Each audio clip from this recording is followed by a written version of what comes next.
Hello. Oh, that's fucked up. My explosion button don't work no more. Keys work. Explosion's fucking dead. Fucked up. How's it going, everybody? Welcome, welcome, welcome, welcome, welcome. Sorry for the. It feels weird having to miss on a Thursday, but the guild called me for honestly nothing. It wasn't even worth it. But how's it going, Lana? How's it going? 14 on the YouTube side and on the Twitch side. How you doing? I still gotta get me. I gotta get me a proper Jiggly Keys emote. I know who to call and contact. I just have not yet. How you doing, Zeta? Congratulations on you first. How you doing, Matthew? Supremely nice. How you doing, Ars? How you doing? Hold on. Moss. How you doing, Casual Maker? How you doing, Lunar Wind? And let's go. It's more like and also Arc Tracer. Thank you for the follow. Welcome to X Arc Tracer X. Thank you for the follow. Welcome to the workshop. How you doing? It's less mandatory. Yeah, it's mandatory fun.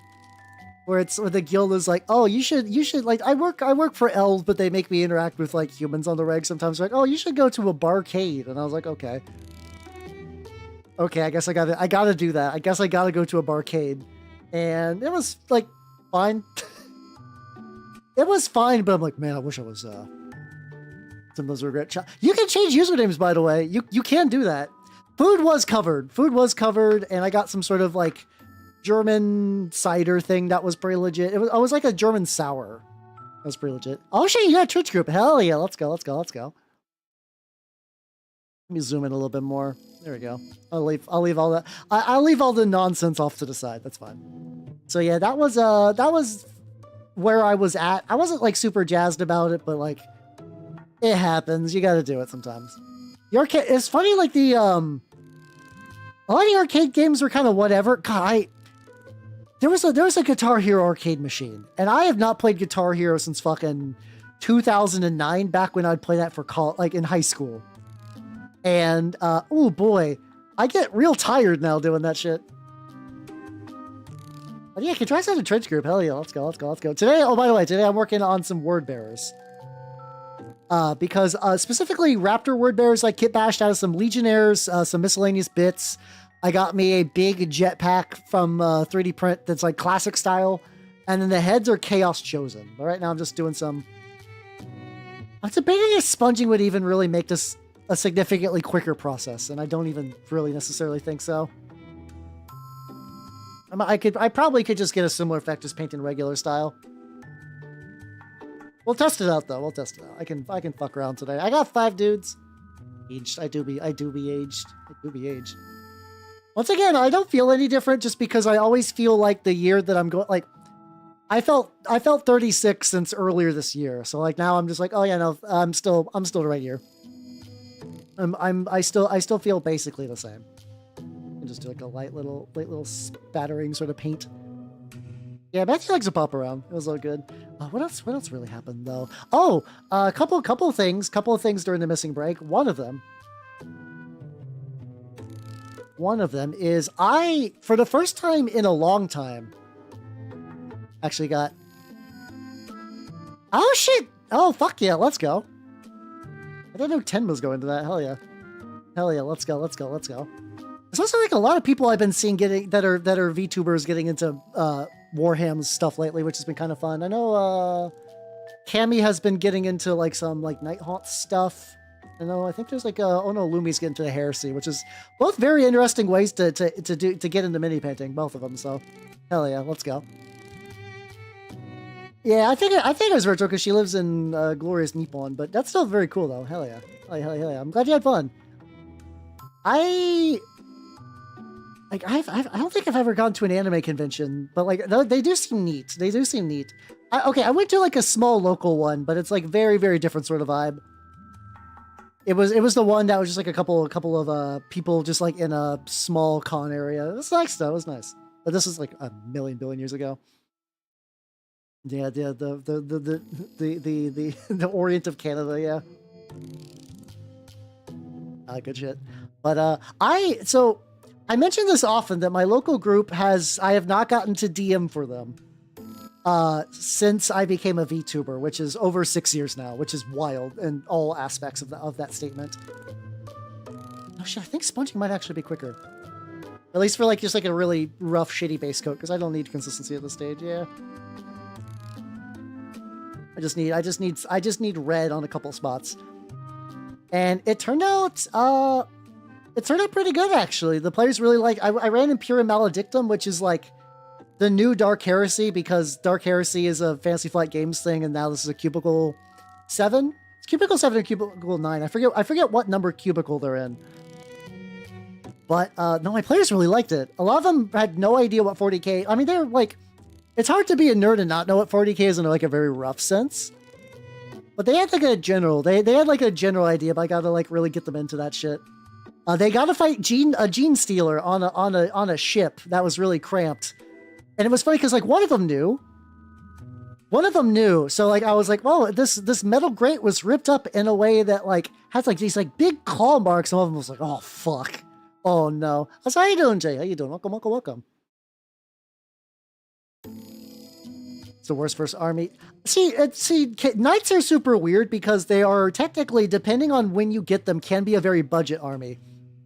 If you can get like a knight army, so other armies are like, yeah, I got the starter box and it's like, I don't know, maybe like 30 points or whatever, some shit, like barely anything. If you get a knight starter box, those things are actually worth a decent amount, like points wise. But then knights are also really just fucking weird in general, where it's like your friends are gonna hate you. So I don't know if I'd say first army. But yeah, no, Gene Stealers are really rough too, just because like they're really detailed. You need a lot of minis. They're very technical. I know middle school. Yeah, I have some like regular style Raptors, but because I'm playing 3rd edition, I just need a lot of dudes that are like, this guy has a bolt pistol and a chain sword. So I was like, well, I got some spare Legionnaires. Also, this guy apparently has like a, I guess I bought him without like a side pistol. So he's got like a really funky leg, which I'll have to go back and touch up later. Yeah, I think Admech is also pretty bad too. Both of them are not particularly great for that sort of thing.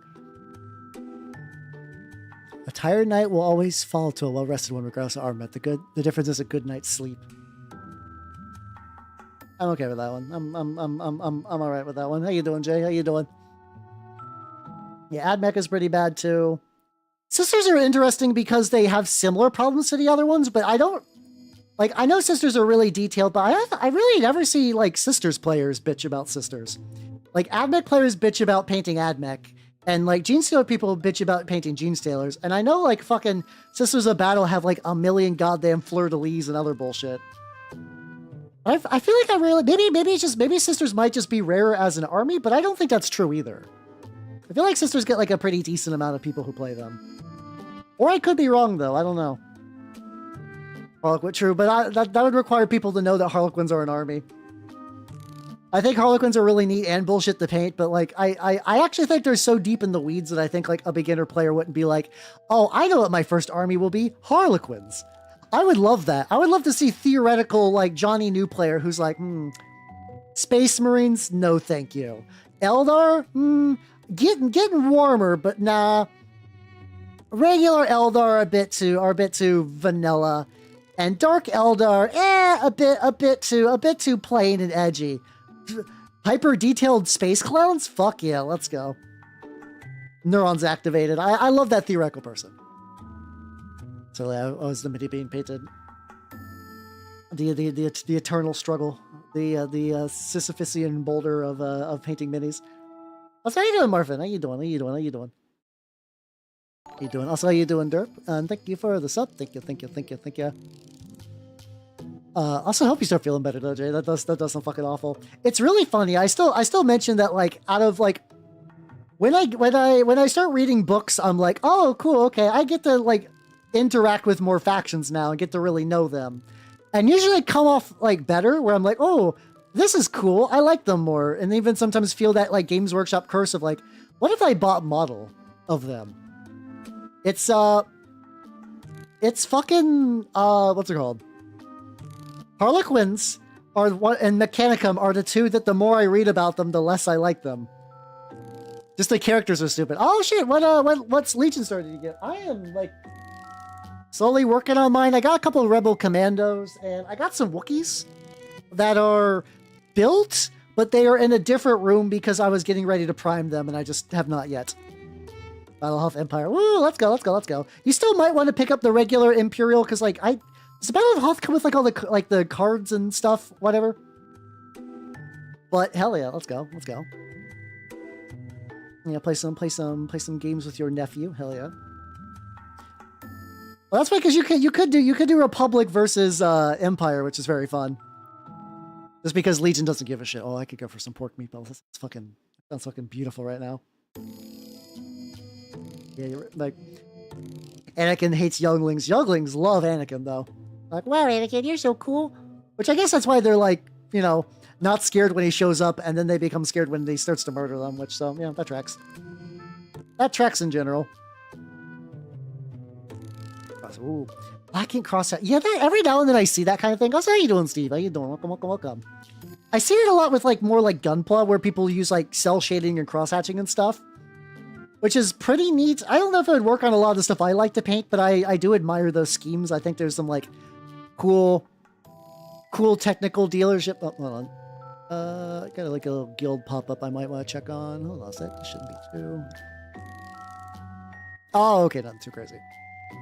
Also, how you doing, Bean? How you doing? How you doing? I'm getting some red on my guys. Just doing like a little quick sponging just to get some like base baby layers, stuff like that. Nothing too crazy. Yeoman on Chainsaw looks so whack.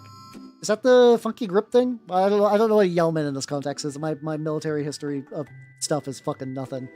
I mean, they're also chaos too, so if they're gonna, you know, stupid shit is pretty par for the course. I love my chaos lads. They're fucking idiots.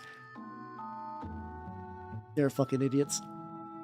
But yeah. I gotta run Maledictum. Also, so there was a turnip tournament in my local area. I had to do a bit of driving to get to it, but nothing too crazy. And first off, like I have very many new emotions about this turnip tournament. One of them is that like I have a reputation for being a terrifying turnip opponent. And I was like, nah, you guys are over-exaggerating, but I did win at 3-0, so, like, yeah. Turnip tournament. Okay, that actually went smooth. I thought I was going to fuck up more, actually. But yeah, but also, so, like, I was like, oh, shit, okay, maybe that's real. So, but the wild thing is that people saw my minis, and they're like, you're the guy from TikTok, and I'm like, what? Sunday? Because I apparently, and I kind of forgot about this, I don't upload my rotator things on TikTok very much anymore. Not out of like a moral sense of duty, I just kind of forgot. But people are like, oh yeah, you're like one like 6 dudes who uploads turnip stuff on there, and I like all your minis. It's cool to see them in person. I was like, what the fuck? And they're like, oh yeah, no, I follow you on Instagram apparently. And I was like, what the fuck? What's happening here? What's going on? I don't understand. Like, I was very flattered, but very confused. I was like, oh, shit, okay. Okay. I don't know, like, once again, if you see the minis, you might not process that I'm a VTuber. No one mentioned anything about the VTubing bit. So I was like, oh shit, let's go. Yeah, no, I mean, like, on one hand, it's like, yeah, I'm a niche online micro-celebrity. Nothing too surprising about that as a VTuber. But it still feels weird a little bit, you know? How you doing, Cersei? How you doing, Slut? Welcome, welcome, welcome. I mean, word bearers are rats. If you're the Imperium, you might think they're rats.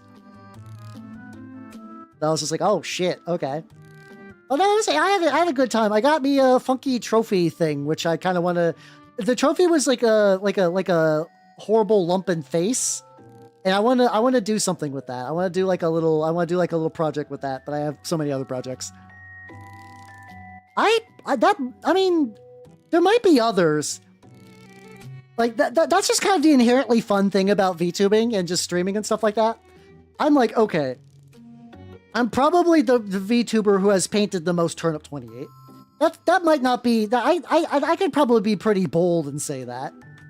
But, like, there could be a mini painting VTuber that I've just never ran into on, like, Instagram or Twitter or Blue Sky. And, like, let's say they stream mini painting on Mondays, Wednesdays, and Saturdays. They do that, and maybe they're British, so maybe they stream in like real Brit hours. So it's like I'd never fucking know. That's just kind of the inherent funny thing about like the way like Discovery works. Like I like to be like, oh, I'm the trench turnip painting guy. Another guy could, yeah, there could be a parallel Hal. There could be parallel or perpendicular Hal just like out there in the wild just doing shit, and I would have no idea, you know. I mean I do have a whole Western and Yarn force statted out and ready to paint. Right now, Under the Dice Fest has really fucked with a lot of like, this would be nice lingering projects. Like I would like to play Core, and I have, like I said, I got the minis for them. The tricky thing, it's like, the tricky thing, does Mickey Mash count as a VTuber? That I don't know, but if they do, then yeah, Mickey Mash just got my ass beat. They do have they're in that like limbo zone where technically if they wanted to be a VTuber, I feel like they could be a VTuber. But like, a lot of people have internet like personas, but they're not VTubers. And they just, like the terminology or like the culture or whatever has just not reached them, which is just like once again, Mandalore, the YouTubesman, by all definitions is a VTuber. He doesn't show his face, he has a persona, it's animated, he streamed with it sometimes. It's, he plays video games on the internet. By all definitions, Mandalore is a VTuber. I don't think he wants to be, and I don't think I would ever like bug him about that. I think somebody brought that up to him before, and he's like, "Oh, I hate this," and that's fair. That's okay. Hell yeah! Congrats on the streak. Hell yeah! Hell yeah! Hell yeah! Hell yeah! Give it the PG. Oh yeah, no, that counts. Then that absolutely counts. So, yeah, I will not be beating Mini Mash anytime soon, though. That I can't rule that out. If I wanted to go ape shit, just be like, "Fuck you, Mini Mash! I'm painting so many goddamn core," and just paint like every core. Just every core I can 3D print. They do have the sale going on though. I did pick up a couple things for my mini factory sale. I got mostly bits. I got like some good basing bits. I got some what else did I get? I got like a couple of miscellaneous bits. I got some bits for Secret Orc project, which I'm not ready to reveal just yet because I have a thing that I want to do with them. I got some mutated arms, and yeah, that's basically it. How you doing, son? How you doing? Welcome. VTuber beef. I kind of like the idea of like stupid low stakes beef. Every now and then the VTubing sphere gets a little drama heavy and catty, but that's just because like it's just the usual. Like I've heard people say that like the VTubing scene's kind of got like a drama problem, but that's, you know, it's just, once again, it's just internet micro celebrities. The DNA of that is like existed way outside of VTubing. If anything, VTubing just caught up. Secret Orc is purple. Shh. Gotta be careful. No, you can't reveal my plans.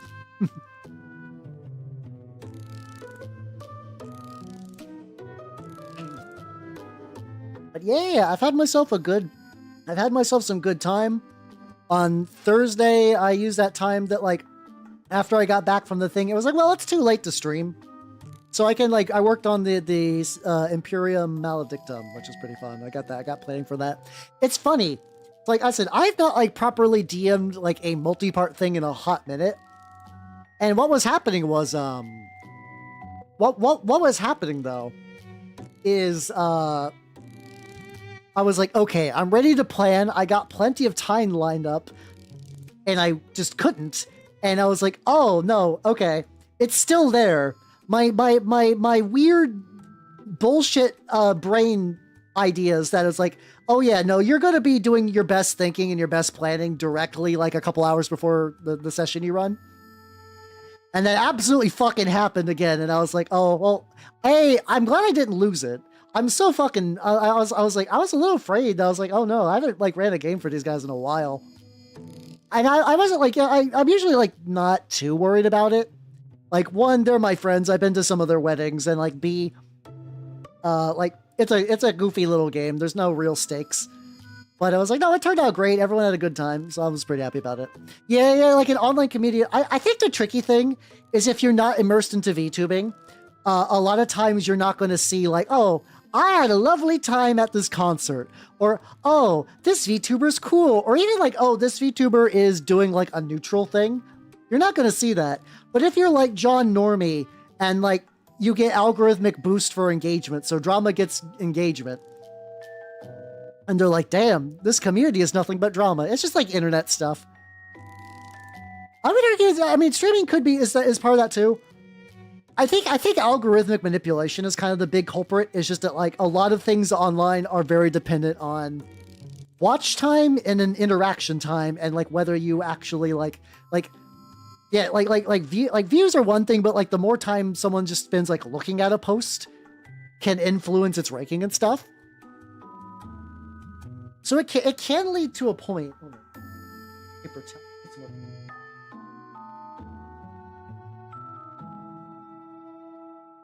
I'll get some when I take the break, like a mini on screen. But yeah. It's super easy just to like for drama to do pretty well, even if it's dumb, pointless, nothing drama. Like I made the mistake recently of re-engaging my For You feed just on my mobile phone, just to I don't know why. I don't think I can articulate why. I was like, I'll give it a go a little bit to see if this ruins my shit again, and it hasn't. But I'm still gotta be a little careful because it could ruin my shit again. I'm very weak to stuff. I'm very weak to stuff like that. Yeah, I like so my context on that, Cersei, is like, correct me if I'm wrong, is that like, is Wattpad shutting down so people are going to like AO3 and they're dealing with the fact that they're running into fanfiction perverts? And I don't mean that as like a negative necessarily, but like, yeah, you know, you go to AO3 if you want to make a fanfiction about the actors from Supernatural fucking. Like that is the space for that. That is the space you go for that kind of thing. So like, I have to imagine like people coming in, they're like, oh, why is this so weird? I don't know. I mean, it is weird, but like it's the kind of weirdness that I think makes the internet a magical place, and I hate to see it go. I have to say that I hate to see that go. Ah, okay. So they're sad that their smut's going away, but then when they go to the high pressure smut chamber, they're like, oh, this is too lurid for my blood. How you doing, Dulgas? How you doing? That's what I vaguely heard too. Yeah, I've been aware that Wattpad is like a website, but I never really hear like the fanfiction nerds, like the older ones that I'm kind of like friends with over the years really use it. And I have to imagine it's for that reason.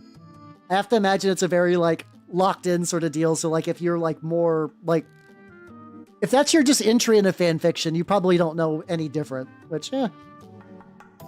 I'm sure some people are going to like check out AO3 and be like, oh my God, my people have been here all along. I am but a fool. But then you probably also have people that are like, oh no.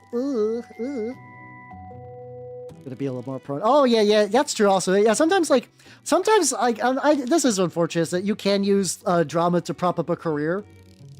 It happens. It happens. I think like, was it like one of Shy Lily's early thing that people were like, you sound like Vebe, and then she was like, I just sound like this. And like now she's got like ownership. She's technically my boss because of that now. Like my fun boss. Like I get kickbacks from fucking gamer subs, but like I don't like clock in like 9 to 5 at the juice factory. No, I don't even think that's a left or a right. I think some of it's a generational thing, and I think some of it is like, I mean, actually, I know there are people that like to like flaunt purity as like a basically like a virtue signaling is real. A lot of people use it wrong, and they use it about like everything, but it is a thing, and I think it's a thing that's regardless of your political spectrum. And there are people that are like, oh, I made this thing that's like, I don't know, a thing that I enjoyed. I expressed myself, and maybe it's not like super societally clean, but it's not hurting anyone. And then you get people like wigging the fuck out. It be like that. How you doing, Little Maxie? How you doing? I'm working on the ladder and talking about fan fiction ethics, I guess. I don't know. How you doing, Minnie? How you doing? Welcome. Yeah, now that I got like a big kind of coat on this, I'm just going in to like touch up a little bit of the... I could technically even maybe use a speed paint at this point, but that's fine. I don't know. Just feel, like it feels good to paint, so I'm just going to kind of paint however, and then we'll see. We'll see how the final result turns out. It's my waifu. How you wish, nerd. How was Thursday? It sucked. Okay, so it wasn't bad. I wasn't like actively miserable. But for me, it's like I hate mandatory work fun at an instinctual level. Like the idea that like work could be like, okay, Hal, you got to go to the blowjob and steak factory after hours. And I'm like, I would hate myself the entire time. My steak could be too juicy the entire time. And I'm like, I hate having my time dictated for me. I'd rather be home streaming. This is bullshit. Yeah, look at things. Oh, that is very true. A lot of people do try to weaponize stuff for culture war reasons. And that part is annoying, but I don't know. It's I don't know. I dislike the recent trend towards internet puritanism in all its forms. I do not like that. How you doing, Charlie? How you doing? How you doing? Husband. Oh wait. What other elf is your husband? Hold on. Are you being a harlot in my chat? Harlots in my chat? It's more likely than I think. But yeah, no, I don't like.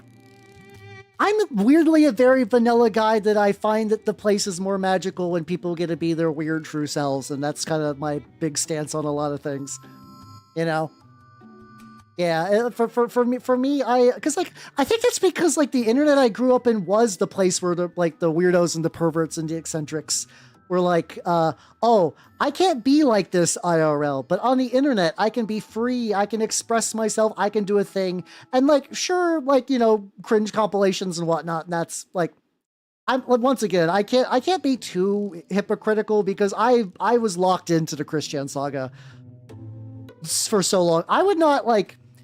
I hated the idea of people who would interact with Chris, but I really like just reading the wiki and just like seeing how that would play out, you know. I don't know. That sounds. Well, it's not even a touch of poo thing. It's the it's like. I missed out on Portal of Evil. That was like way, but like I just didn't have steady internet connection when Portal of Evil was more of an active site. When the idea that you could have a place online where you could see weirdos be weird and collect that, but like. I really like their idea of the prime directive, like Star Trek style, where it's like, you aggravating the people that do weird shit online does not produce art. Like, that doesn't produce art. Like, yeah, Lilia apparently is doing great these days. Lilia is actually, like, technically, like, the chosen golden, wonder being of being, like, incredibly autistic. For context, Lilia was a guy who was like really into Bubsy. He would only eat like hamburger helper without the hamburger. He would listen to music by taking one song and slowing it down to different links and would just listen to that over and over again. And he had like a personal like wiki that was like 8 levels of annotation deep, like section 1.1.1.1.1. Yeah, exactly. He was only Lilia at one point was only eating the helper. I think he was vegetarian, but like in like so like you can be a vegetarian by like eating kale and taking care of yourself, but you also can be a vegetarian by eating chips. You can absolutely be like you could be a vegan that eats nothing but like chips with just like the crummiest amount of just like hydrogenated oils and seed oils and stuff like that.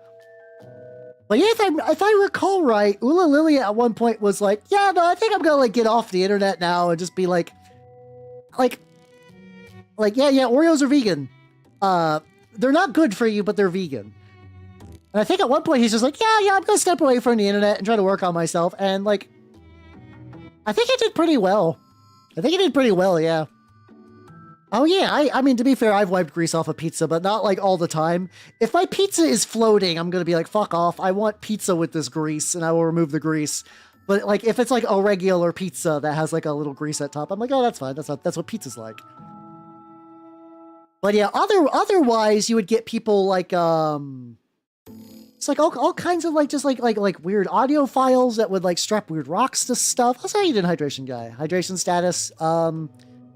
Got a bunch of sups I've been drinking. I also got a backup container of water. We're doing good, don't worry. But yeah. Hydration status, mostly water.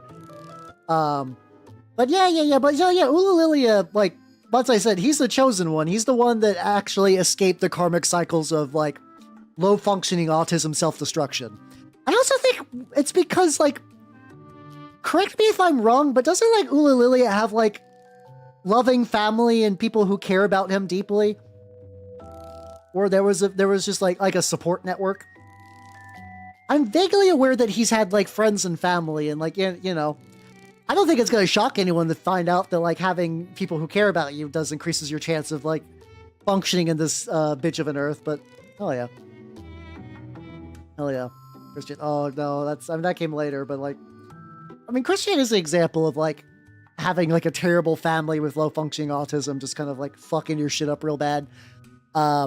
Yeah, I heard he had a book. I have not looked into his book, which oh fuck, hold on.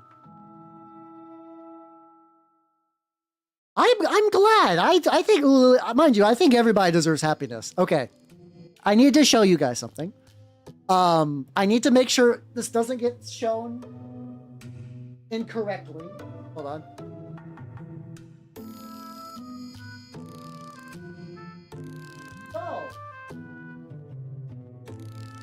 So, I have started to receive my birthday gifts. Once again, thank you everybody who got me birthday gifts. So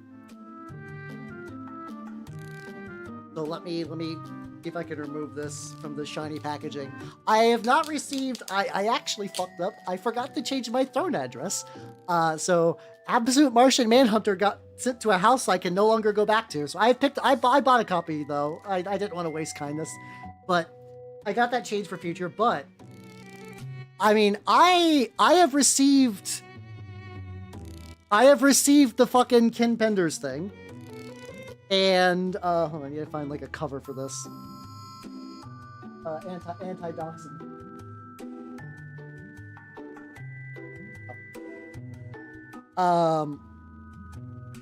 Just a little shiny, it's fine. But in addition, I splurged a little bit. Ken Penders had an option to spend $10 for an autograph. And yeah, I moved out everything. I mean, like, I could maybe go back and... I'm gonna be honest, the landlord was really snippy and shitty with me as I left, and I don't want to interact with him anymore. I don't want to go there to pick up a comic, so I guess he can enjoy the comic then, but okay. I got from Ken Penders. Pull this back a little bit. It's kind of on the bigger side. Yeah, there we go. I got a signed print from Ken Penders, and it is a treat. So here we go. So we got Sonic with missing eye textures, eating a cake. And then 2026. I forgot that this is the 35th anniversary of Sonic. And at the very bottom, Ken Penders. He signed it to my human name, which is why I'm covering that up. And I need to get a frame for that because holy shit, indeed. Magical. Magical. I had to wait. I've actually had it for a little bit, but I needed to wait because I think Ken Penders sends out stuff so rare that, like, I don't have any ill will to kill Ken Penders. I know he's easy to make fun of, and I've made fun of him a lot.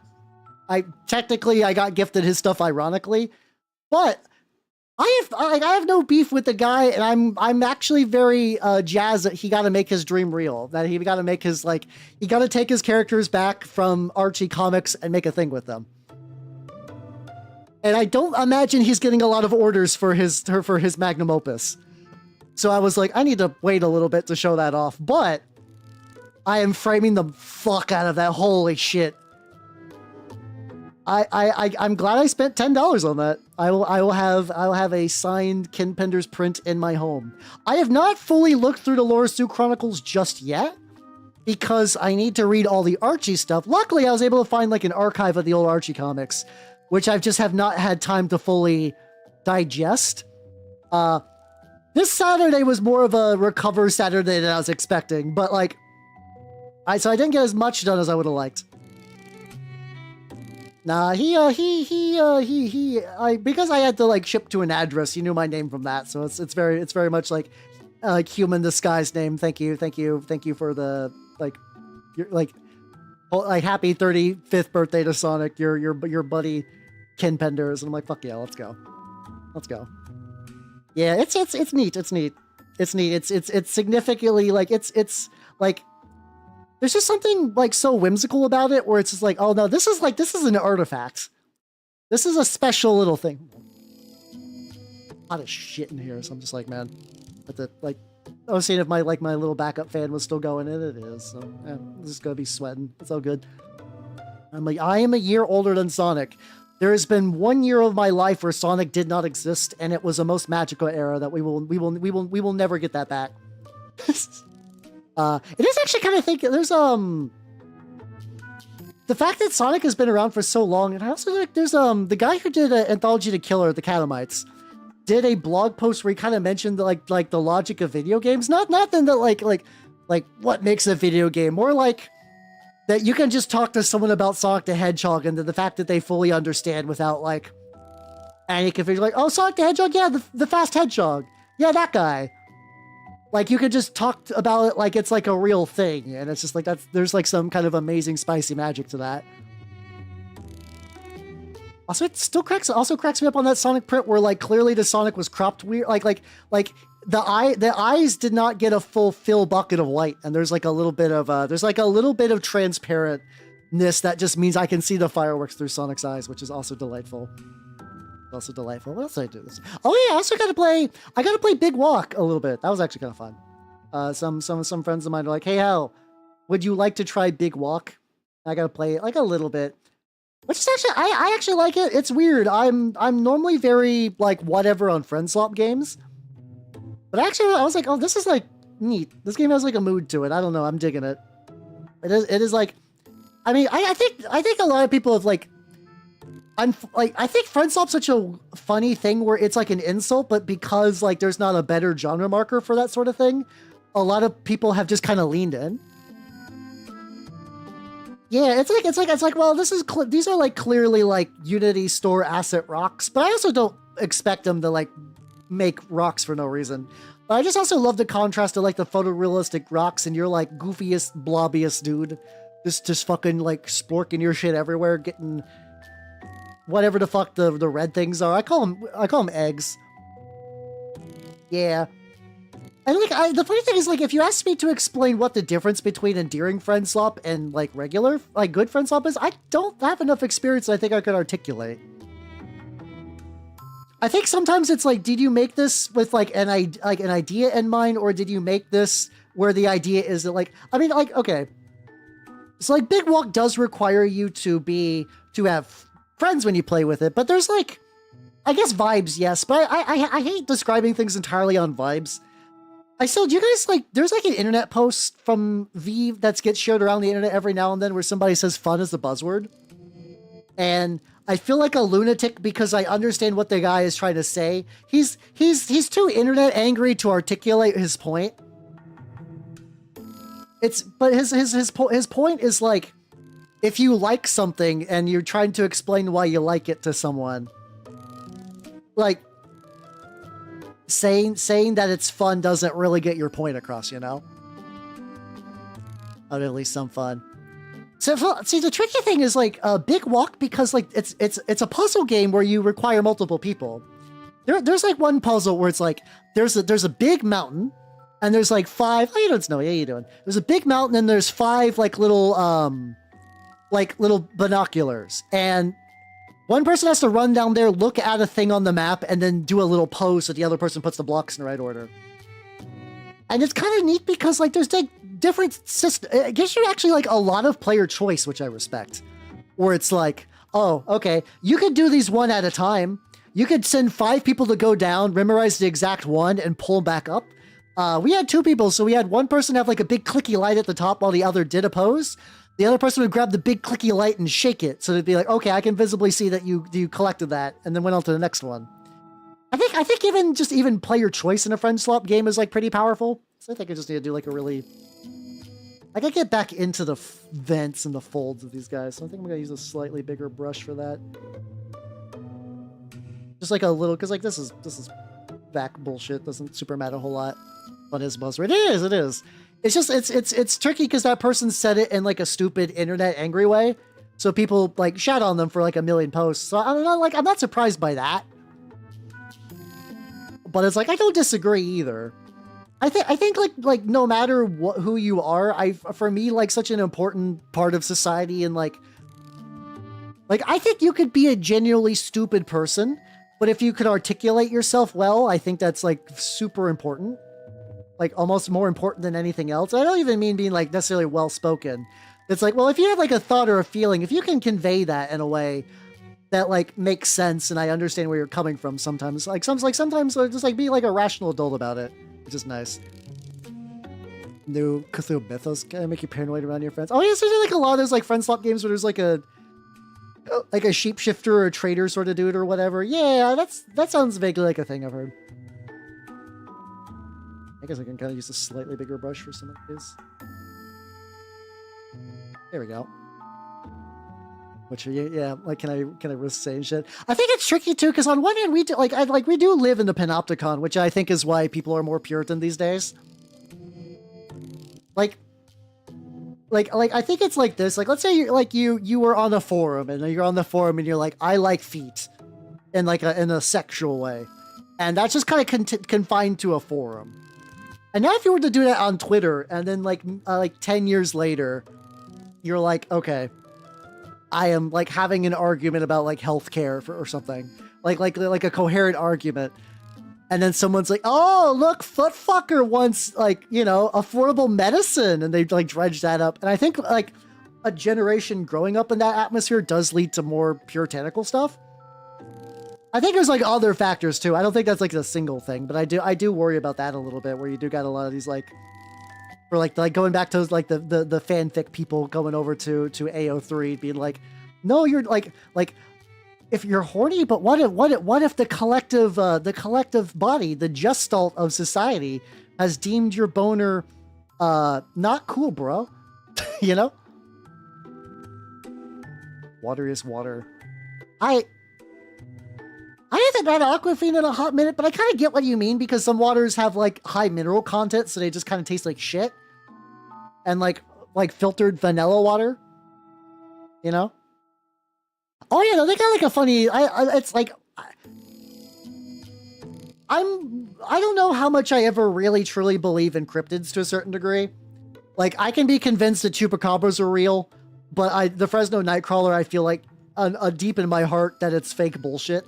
But it's the dumbest fake bullshit done in a way that I find really endearing, where it's like, oh yeah, these are clearly ambulatory pants.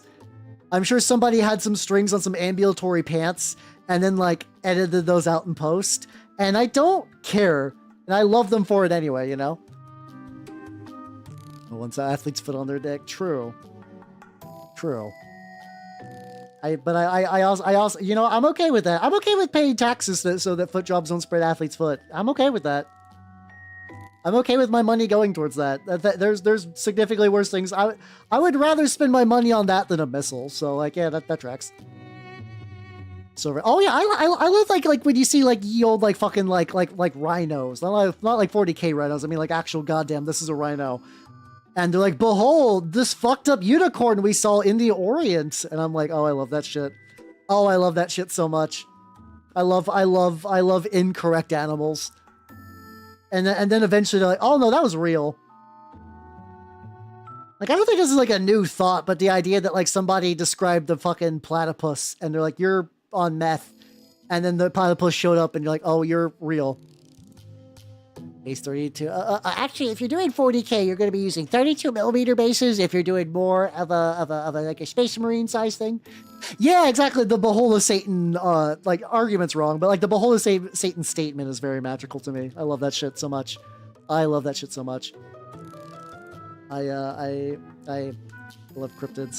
I'm torn because I think like my favorite like. This is gonna sound weird. Look at this foot fucker knowing base sizes. Oh, I'm neutral on feet if I'm gonna be honest. But what's it called? Fresno Nightcrawlers are relatively well known, so like they're not quite in that like super obscure zone. My favorite obscure cryptid is Sundown Clown. Sandown or Sundown? It was a cryptid That's like a fucked up. Oh, I got a picture of him saved on my computer, I believe, because I was showing him to some people, and he's magical. I love this fucking idiot clown. I love it because it's a like the Sandown Clown. The Sandown Clown is a cryptid that is not scary.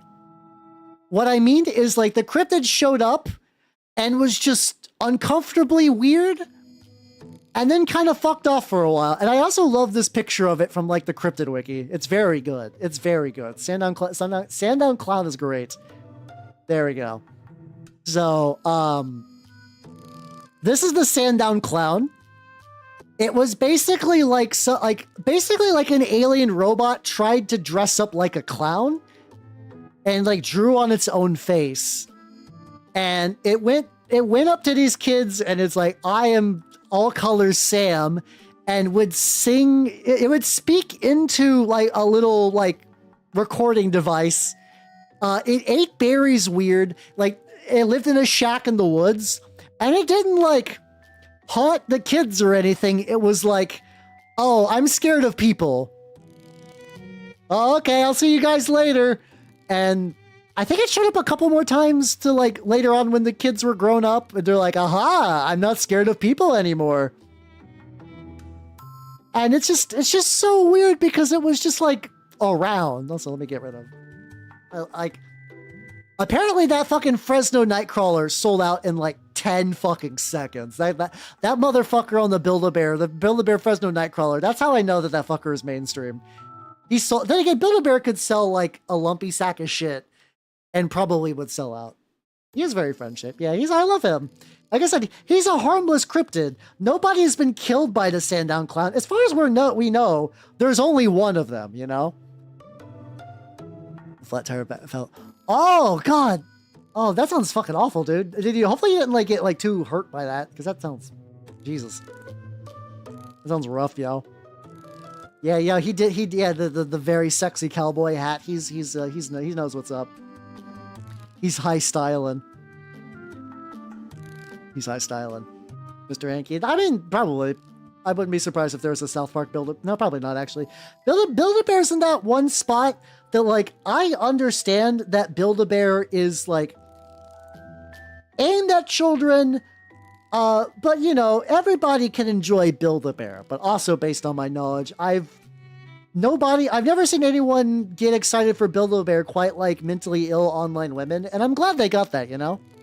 I'm glad mentally ill online women get to enjoy the Build-A-Bear. But now that shit sold out fast. Probably not the fastest. I remember like not that long ago they had fucking Kuromi from Sanrio, and I have to imagine that basically like set their data centers on fire. They were just like, oh shit, we gotta buy that now, and then just immediately like every Build-A-Bear website in the greater tri-state area implodes from traffic. Also, how you doing, nobody? And how you doing, Vanguardian? Welcome. Okay, well, hopefully it wasn't. I'm glad that it was not as bad as it could be. That does sound fucking awful, though, my dude. My condolences. But yeah, we're talking about the Poplic monster for the name. That's a good one. I feel like I've heard of Squonk, but I don't have a good mental image of Squonk off the top of my head.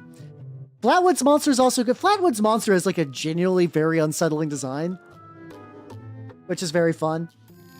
Cryptids are cool. I like cryptids quite a bit. How's you doing, Vulcan? How you doing? I'm working on some Raptors today because I'm trying to. I also need these guys ready for October. But I think unlike the 20-some dudes for my Trader Guard, which are still being worked on, I don't know if I'm going to work on them next week though. I might take a week off the Trader Guard to work on some other projects.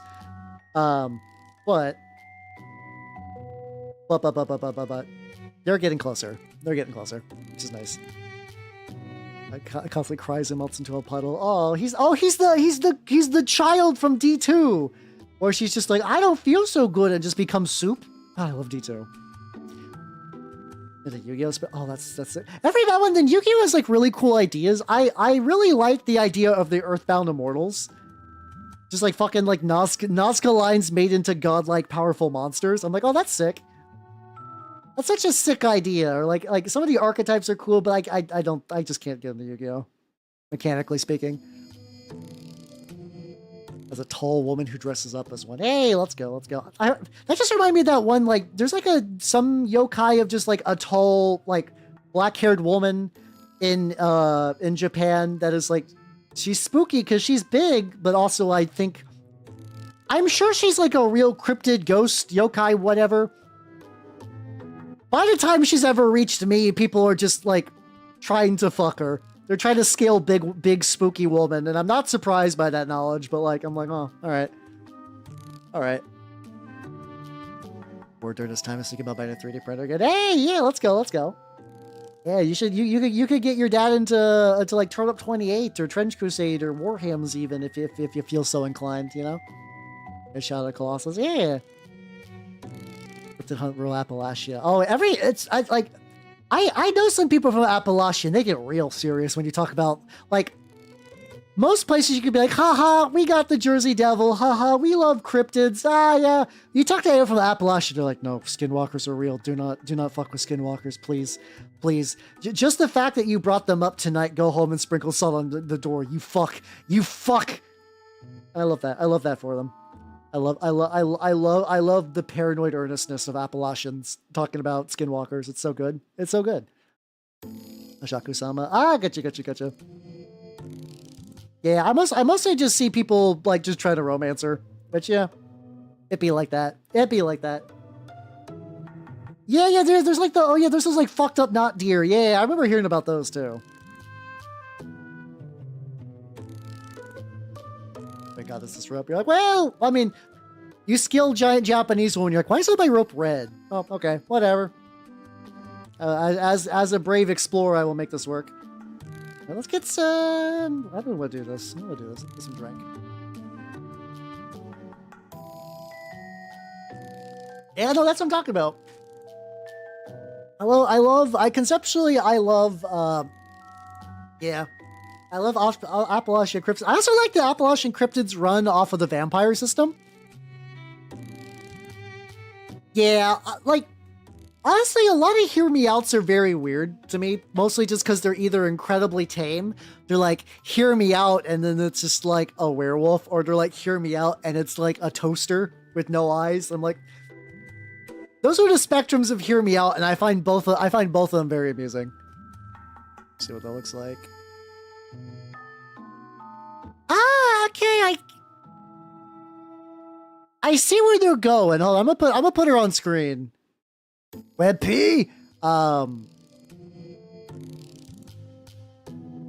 like, since you mentioned it, I'm like, I can see it now. But if you would, like, unprompted, I never would have thought of a Flatwoods monster. I never would have. I would not go to that. Also, Flatwoods monster has tit shadow. That's fucked up. Why do you mean you're the Flatwoods monster and you're not flat? I'm going to John Konami and filing a complaint. Hey, succubus skin. I need some skin for my dude's skin cloak. Hey, there we go. All right, okay. Wearing a Flatwoods robot suit is pretty sick, though. I'll give you know what, John Konami, you're back. You're so fucking back. Hear me out, toaster. Yeah, I mean, it's like it's just interesting. The B-Cups one monster. Oh, I do. Oh, I like that one a lot. Yeah, I kind of like not deer too, because conceptually they're like I said, I think some cryptids I could easily believe in. You could tell me a not deer is real because I'm like, oh, that's just like a really sick deer. That's just like a really sick deer, and like you don't want to fuck with a really sick deer because like, you know, the deer illness. Like you don't want to get involved with that stuff like that. Also, how you doing, 104? How you doing? Been invited to a Minecraft wedding? Like a real wedding that has like a Minecraft theme because millennials, or do you mean like you're going to like a online wedding in Minecraft, but not as like not as like you're going to like blow something up in Minecraft? I'm super confused. For the plot. Oh, you're doing an RP server. Oh, okay, that makes a lot more sense. Okay, well, that sounds like fun. I was super confused for a bit, but that suddenly makes a lot more sense. it's so like, I've never done, I know VTubers occasionally do those like big Minecraft RPs, and maybe it's just because I'm well versed in TTRPGs where I'm like, I feel like a lot of you would probably actually enjoy a TTRPG without the pretense of the Minecraft. But also some people just like the Minecraft, so I don't know. Don't mess with soy milk. No, I wouldn't want to mess with soy milk. A, soy milk is a very nice lady, and B, soy milk does not have... Okay, I guess I can't rule out that soy milk has a disease. I don't think she's got like the not deer, like skin falling off disease. I mean, she might have like VTuber tummy hort because, you know, that's just a very common ailment in my neck of the woods, but like, yeah. She is a strange deer, to be fair. She is there. Something to watch the game of that. Oh yeah, I know. So like, if you, so you basically got spoiled then, because yeah, it's been a while since I watched a Game of Thrones thing or read a Game of Thrones thing, but like, I never decided to read the books because it's like, well, he's not going to finish them. Like, if George R. R. Martin wanted to, he would have finished them by now. He's not. Like I said, dude's old as shit. He's never going to finish those books. So like, why read them? Maybe I'm stupid, but I just don't like the idea of like investing a lot of time into a book series that will never end. And I know that there's some like artistic kind of feelings you could feel about that, where it's like, well, maybe it's about the journey, you know. I conceptually understand, but also like I can't invest into that. I can't do that. YouTubers are generally definitely afraid of math. True. Well, actually, I don't know. I like soy milk is actually, funnily enough, probably one of the ones that would do more math than usual, but that's just because she's like engineering deer. So she's probably mathing it more than I am, quite a bit. The guild makes me do math, but like I don't do math off hours. Off hours I get stupid because I need to I'm resting. I'm resting the fuck. I didn't agree to the wedding. Well, I mean, that's the fun of RP, yo. Sometimes you gotta pretend you don't know a thing and like roleplay your heart out. I believe though. I believe.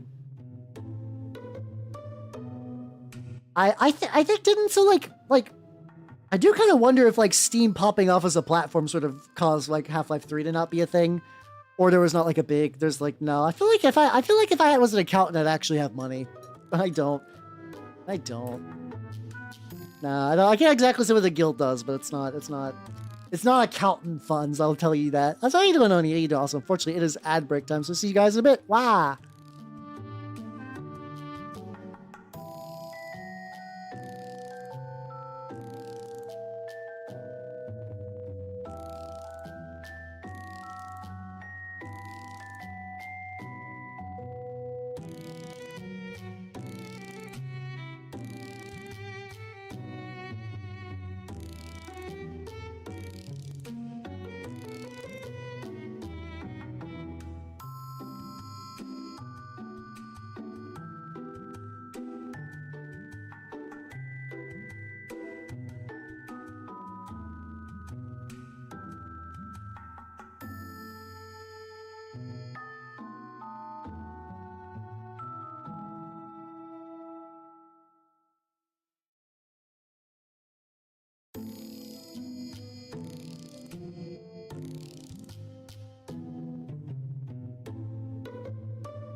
We're back! Wow, welcome back, everybody. Oh yeah, no, like even my local group who has been using like Roll20 for like a decade. We've finally been getting them to use Foundry, and it's so nice. For Maledictum, it will like you click on the button, it'll fire your gun, it'll decrement your ammo. It will you can determine like the difficulty before you roll, and then use a superiority and advantage and disadvantage. It's super nice. Yeah, I think just typically your typical VTuber probably doesn't know about Foundry and how it can like, it also does require somebody who does know to like really make sure everything is set up correct, but it's so good. It's such a good piece of software. Yeah, that's true. I forgot that Valve did have that like make what you want, which like, I kind of wonder if it's like that Minecraft thing, except a little like how like the Minecraft devs just kind of just do nothing with their $1 billion franchise all day. But I guess like for Valve, like every now and then you do get like a Deadlock or like a Dota 2 or a Portal 2 or something like that. But if you're trying to close out a trilogy, it's not really, or even like a Half-Life Alyx. But yeah, otherwise it's not really good conductive to finishing stuff. No, that's real. That's true and real. Oh, I have to imagine, yeah. I mostly make fun of League of Legends, but I do think in terms of like warping your brain, I feel like Dota 2's got a stronger warp factor. Like if a friend of mine is like, I'm really into League of Legends, I'm like, it's okay, you can be saved. If somebody's like, I'm really into Dota 2, I'm like, I don't think I can help you. I don't think I can help you. You might be too gone. I haven't given up on the people who get really into Dota, but I do feel like the effect of like fixing themselves would get out. I think the effect of my help would not be as much. How you doing, Boogie Woogie? How you doing? How you doing? Nothing's better than doing. Yeah, I mean technically, yeah, but also like, yeah, you know, I fully had the belief that there's actually being bit by a zombie. Yeah, oh yeah, no, yeah, it's like the one friend who's like, oh no, I got bit by a zombie, but I'm fine, and then you see the welt, and they hide it for the rest of the movie until they turn. Yeah, that's Dota 2. That's Dota 2. Yeah. Broke your War Thunder. Oh, legitimately, congratulations on that. Because War Thunder's another one of those games that I always see as like misery simulators, where it's like, you're playing a game and it just makes you sad. Why are you doing that? Stop it. Stop that shit. Game. Oh yeah, no, like I mean, for like a lot of Dota 2 players, that's just their game though, right? Like it's not even like you would lose. Like I don't even think a Dota 3 would make them stop playing Dota 2. Not like I think that tracks. They keep making the game worse. Oh, that's fair, I guess. Unfortunate, but fair. Well, I'm so happy for you. Good job. Good job. Like I said, I feel like every time I've heard someone play War Thunder, they're never jazzed about it. They're never jazzed. Just you finally hit the rock bottom of War Thunder, but hey, you're free now, and that's good. You probably got more time to do like other things that make you happy in your life, and that's gotta be nice, you know. There's a while where like after League of Legends that like my friends were shopping around for games, and like I still love my friends, so I'm sometimes willing to play absolute horseshit. I don't really do it as much anymore, but also a lot of my friends are like big on like the single player Sony AAA like God of War game, and that's not really my shtick either. Just like the big Sony AAA like basically like big budget game. That's not my scene, so I'm just like, oh, whatever. You guys playing Ghost of Yote? That's cool. That's fine. Yeah, you can get a job as security. Go, ooh, fancy. But yeah, no, I remember they invited me to play Dota 2, and I was like, this is League, but if I fuck up even once, I ruin it for everyone. Just like the way farming would work and stuff like that. And I was like, I didn't even like playing League with you guys. This is worse. Which sucks because I thought Shadow Shaman and Venomancer were both characters that I liked. Like Big Snake that makes poison turrets. I'm like, okay, you got my interest. And then Shadow Shaman could turn someone into a chicken. That was very fun to use. I like chickening people. But they did. Oh wait, was it only World War I and then it just turned into like a World War II game? I legitimately have no knowledge of how that works. As I've spoken to in days, I think I mentioned before that like years ago I had a roommate that I didn't know very well because he would only like he was full neat. He would just play Destiny 1 all day on the Xbox, and that was it. He would go into his little alcove, he'd play Destiny 1 on the Xbox, and occasionally he'd come out for food. And like in terms of a room as a roommate, that wasn't bad. Like here's the thing. Here's the thing. Like, I don't know what he saw in Destiny 1. I have no idea. I'll say, how you doing, Lawrence? I feel like it was a while, though. But, like, that meant that, like, you know, he, like, did groceries and dishes and clean stuff when he needed to. So, as opposed to my other roommate, who was, like, the most anal-retentive German man you've ever seen. I think I mentioned him every now and then. The guy was like, oh, you know, I'm not like other Germans. I'm not stuck up. You know, I'm a friendly guy, and then if, like, the bathroom was, like, 0.01% late, like, if you're like, well, I'll clean the bathroom tomorrow while it's still, like, mostly clean anyway, he would, like, throw a conniption fit. He did that. He did nothing but work out and studied, and his room was just male living spaces before I knew what male living spaces was. It was a futon and a laptop. Very, very aggravating guy, though. Very aggravating. Like I said, Destiny 2 guy, or Destiny 1 guy, I was like, well, to me, you're like barely a person. Not that I like disliked him or anything, or like thought less of him. It's just that like he only came out of his hole to occasionally like do basic human maintenance stuff or go back to playing Destiny 1. So I'm like, oh, okay. You're like the little Destiny goblin that lives next door, you know? Yeah, no, like he was real bad about it. He also got like really snippy about protein bars, which is that was like when I was actively trying to get like hit the gym quite a bit. Really snippy about like whose protein bars were whose, and we're like, dude, we get the same protein bars. I don't care. You can have one of mine. I don't give a fuck. That's cool. We're friends here, right? We're roommates at the very least. I don't mind if you use a protein bar. Really got really upset about it. Why that sucks. Ah, okay. Yeah, because like Cold War tank warfare has to feel really weird, right? Because like World War II, I get. Like World War II is a natural progression from a World War I game. I totally understand. But like,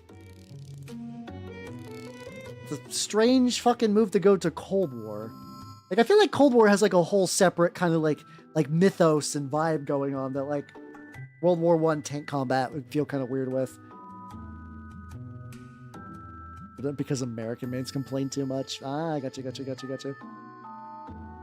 And then you get the people showing off like confidential military documents, which I still love that. As somebody was like not a like, I still love someone's like, no, fuck you, this tank is good, and I'll prove it. I'll show you a classified field manual, and I'm just like, I love that so much. It's like that form of autism is more powerful than state secrets, you know?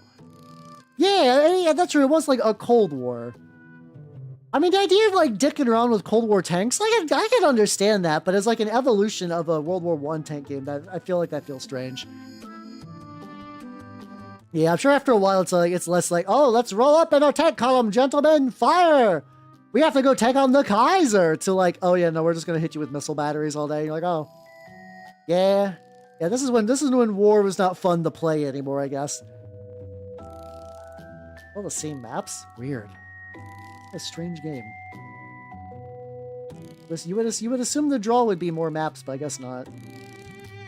I don't know. Like I said, I'm not like a big military hardware guy, so like War of Tanks never intrigued me the slightest. Oh, they said the play as an exit. Oh, that's not impossible. Like role playing knowing that you don't know a thing is like pretty common. Like, one of my players in the Imperium Maledictum figured out that the enemy was a gene stealer way before, like, the party did. Because they were on a ship and there was a hatch that was basically, like, ripped open with claw marks, and he was like, oh, no. Oh, no. And he was like, well, I'm trying not to metagame this, so I'm going to do it naturally. I was like, okay, there we go. I appreciate that. I appreciate that giving a shit. I believe. Oh, yeah, I guess a lot of new players probably were just like, I want a tank now. And then they're like, oh, God, I have to learn. I have to learn how to tank? This sucks. This sucks. Why can't tank shoot missile? Why can't tank shoot missile? Question mark. You're just doing that, and you're like, hey, so my character like really needs to use the bathroom, so yeah, I think like during the final song, I can, it's wrapped up at that point. I can skip out and use the bathroom and like maybe take a smoke break. I'm just like fiending. I'm fiending for Minecraft cigarettes, which you get when you combine a piece of coal with like 2 sticks maybe as opposed to 1 stick for a torch. I don't know. But yeah, something goofy like that. Something goofy like that. I believe in your ability to roleplay. I believe in you. You got this. Grim. On the bright side, I will say, these guys have less trim than a standard one. Standard Raptors are like ungodly clusterfucks of trim. But like, I have some standard actual like 40k Raptors. But I don't want to use them because they have like very specific like weapon arrays, because basically somebody sold like what would be a good, like somebody took like the old Raptor kits and built the murder wing out of them, or as much as they could. So it's like all special weapons and guns and stuff. I was like, well, that's cool, but like I need like a chainsword asshole. I need like 4 chainsword assholes and like a flamer guy. So I just built my own. This one does. Yeah, yeah, God, I'm so like thirsty for heroin, I didn't mention this, but like I've been like shooting up heroin in game, and like I really gotta like, weddings stress me out, so I gotta do heroin to calm down, as somebody does, My asshole has a chainsword. Yours doesn't. So I'm sorry that you lack a tactical asshole. Tragic. Let me get to the bottom of those shoes real quick. This is gonna be like a nice, easy little hits.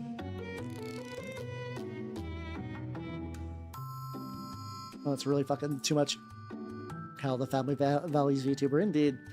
This is why I keep myself at 18 up, because I don't want to self-regulate. I don't want to modulate. I like that I can be foul, and that this is my safe space to do that. Yeah, exactly. Yeah, I like that. I'm role playing heroin by taking heroin. It's called method role playing. It's like method acting, but for Minecraft RP servers. I'm ODing on heroin right now, so reach me later. But yeah, well, who knows? But yeah. I believe in your ability to roleplay. But in the method acting. Yes. There we go. I'm glad that everybody's neurons activated in the exact same way. I'm super happy about that. That's super good. That's nice. That's great. Hell yeah. I got the I could also get the chainsword. I guess I can get the teeth at this early stage. The back I'll have to reach later, but I can get the vast majority of the teeth now, which will be handy. A lot of this is going to be overpainting some areas, and I'm okay with that. It's fine. Oh, I could get some of the bolter bits too. But I'll worry about that later. I get like my actual smaller brush. Why is there a false edge on the chainsword? Because it looks cool. Honestly, the lore explanation might just be that the chainsword mutated an extra spike. Because, like, I mean, technically there are, like, forge worlds that make, like, chaos armories and stuff. Iron warriors are a thing.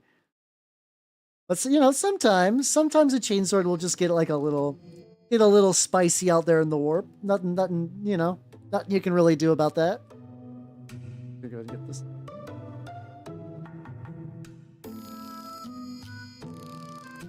Come back in to get that later. Yeah, this is a black, what's it called? This is a coat. Actually, do I want to get those vents as well? If I need to hold my chainsword in reverse grip. Exactly. Now you're thinking with chaos. Now you're thinking. Okay, so he's got like vents and then like a little cup around the vents. So if I make the vents metal, I could probably just make that whole thing metal, because I'm going to be honest, the vents are going to be glowing anyway. So getting the vents early might actually just save me some time later. Yeah, let's do it like that. I'm actually surprised I don't see a lot more reverse grip chainswords. I feel like I should be seeing that like at a slightly more rapid rate than I actually do. It's kind of amazing. I'm sure somebody out there sells like a fucking 3D print kit of like make it like oh yeah, a reverse grip chainswords. Yippee, let's go. That has to exist, right? Oh, I'm sure it does. I'm sure like, you know, like a lot of things that look cool in fiction. Like dual wielding is not particularly great for like the same size weapon, which is why like usually dual wielding is like an offhand thing.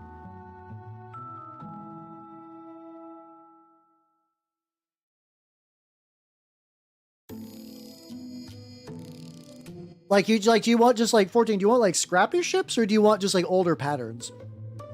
Because that's more like it depends on the chapter thing, but you might like Minotaurs, Dark Angels might have some of those kicking around. Probably any of the first founding legions probably has some old ships kicking around somewhere that they're just like holding on to. Double-bladed chains, that has to exist. I'm upset that I don't got a guy with that, you know? Yeah, oh, I would totally believe that. It's like I'm willing to believe that it's like a fun thing that looks cool in fiction, but you would not want to actually do that IRL. But to be fair, a lot of 40k things are stupid. Like I every now and then somebody will be like really intense about like, why is 40k like this? And like I don't even mean like being too focused on the lore. It's just that the answer they're looking for is like, this is a war game and this is something that a British guy thought would look cool. And that's sort of the main points. Like why are so many Space Marines bald? Why use a sword? And like the funny thing is that in the fiction of the setting, there is a explanation about why swords do so well against demons specifically.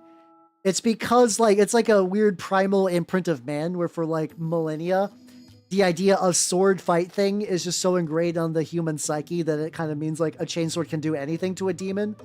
Whereas guns shoot real good, but they don't really got that like poetic, mythic sort of feel to it, you know? I have not heard that be corrected. And like it's in the Horus Heresy, like early on. Actually no, I think No Fear mentions it. And as far as I can tell, that book is still hella canon. People recite No Fear as a source of canon for quite a bit. So yeah, I'm going with the impression that that's probably true. Unless I find out otherwise, in that case, I'm gonna be like, well, used to be. I'll just say used to be instead at that point, because I don't give a shit. It's fine.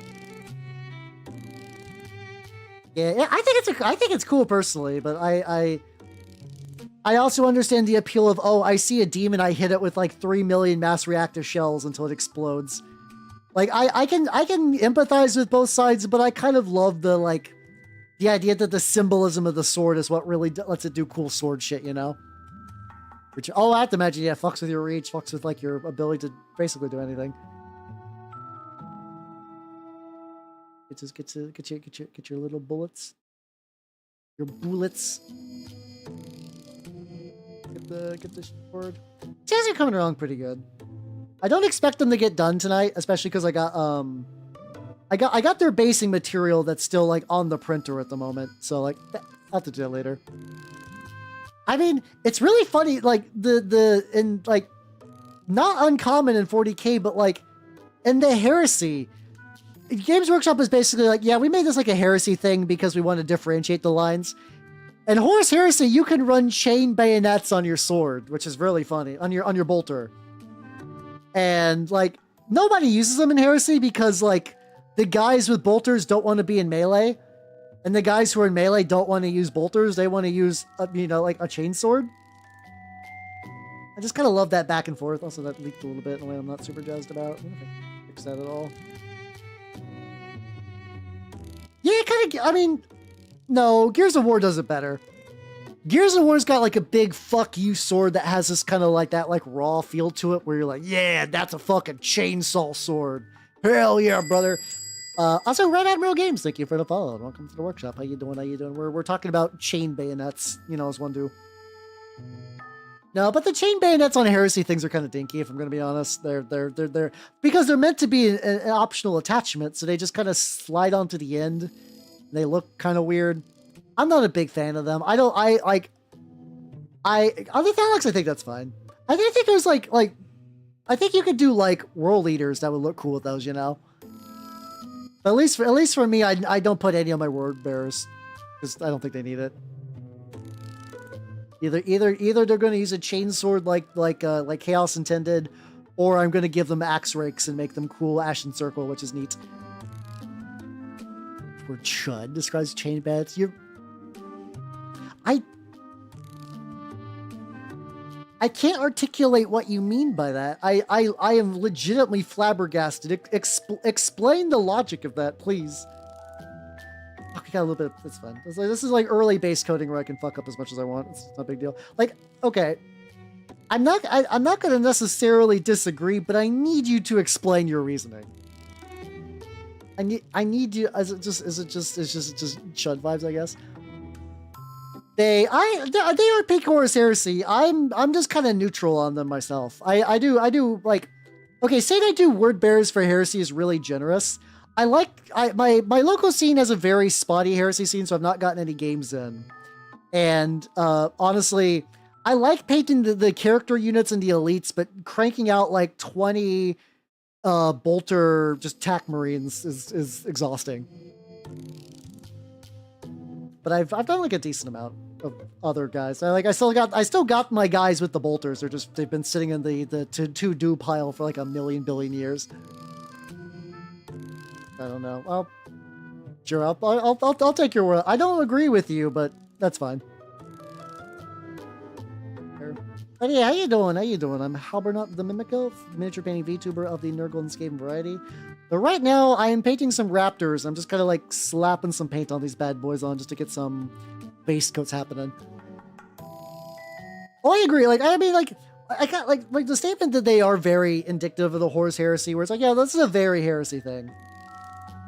I think it would be cool to see him backported a little bit more into 40k, but for like a character. We're like, oh, this is like a relic bolter and it's got a chain bayonet on it. I don't see enough of that, and I think that would be cool to see a bit more of. I think that'd be neat. But yeah, no, I agree with the sentiment that Gears of War has like a way better looking chain bayonet for sure. For absolutely sure. Yeah, Deathwatch would be cool for it. I think that'd be neat. To be fair, I mean, somebody could just slip one on a Deathwatch guy and be like, yeah, no, this is, it's Deathwatch. And they're like, yeah, okay. That tracks. Deathwatch get cool gun.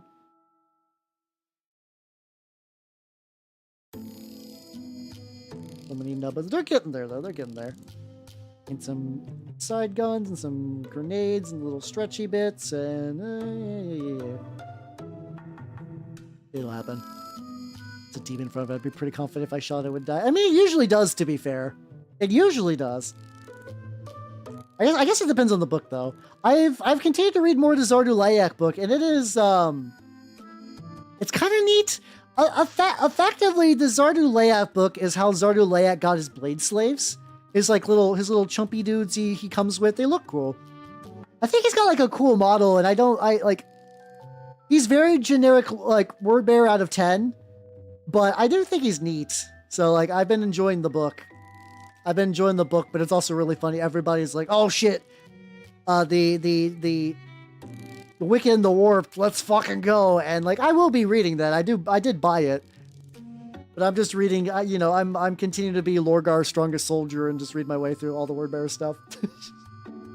That's not true. I'm not Lorgar's strongest soldier at all. But like, I do like word bearers quite a bit. That on there.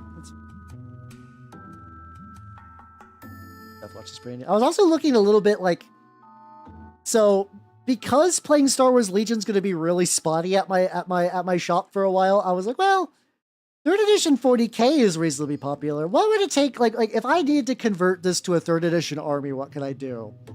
And I'm like, well, if I did demon hunters or like witch hunters, I'm not sure which one yet. Probably witch hunters, just in order to get access to maybe like Sisters of Battle stats. I was like, well, I can make that work. What is Luke Skywalker but an Inquisitor Lord with a power weapon? I'm like, okay. I can cook with this. The tricky thing is I was like, well, if I did pure guard, I could get run the Wookiees as Ogryn. So yeah, I'm still in my laboratory cooking up how to multi-game some more. I must be able to play with my toys in every system or I riot. That's looking alright. That's looking, definitely need to touch up some red, some spots. Trim.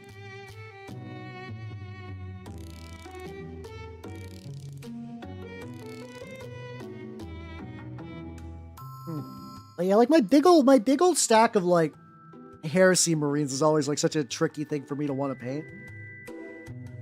Because it's like, well, I gotta crank them out. Just kind of like machine gun style one after another. Cause like they're too simple to kind of like give each one super crazy love and attention, but that's also boring. But if I take any of them and add a lot of extra details, they just become like a unique unit.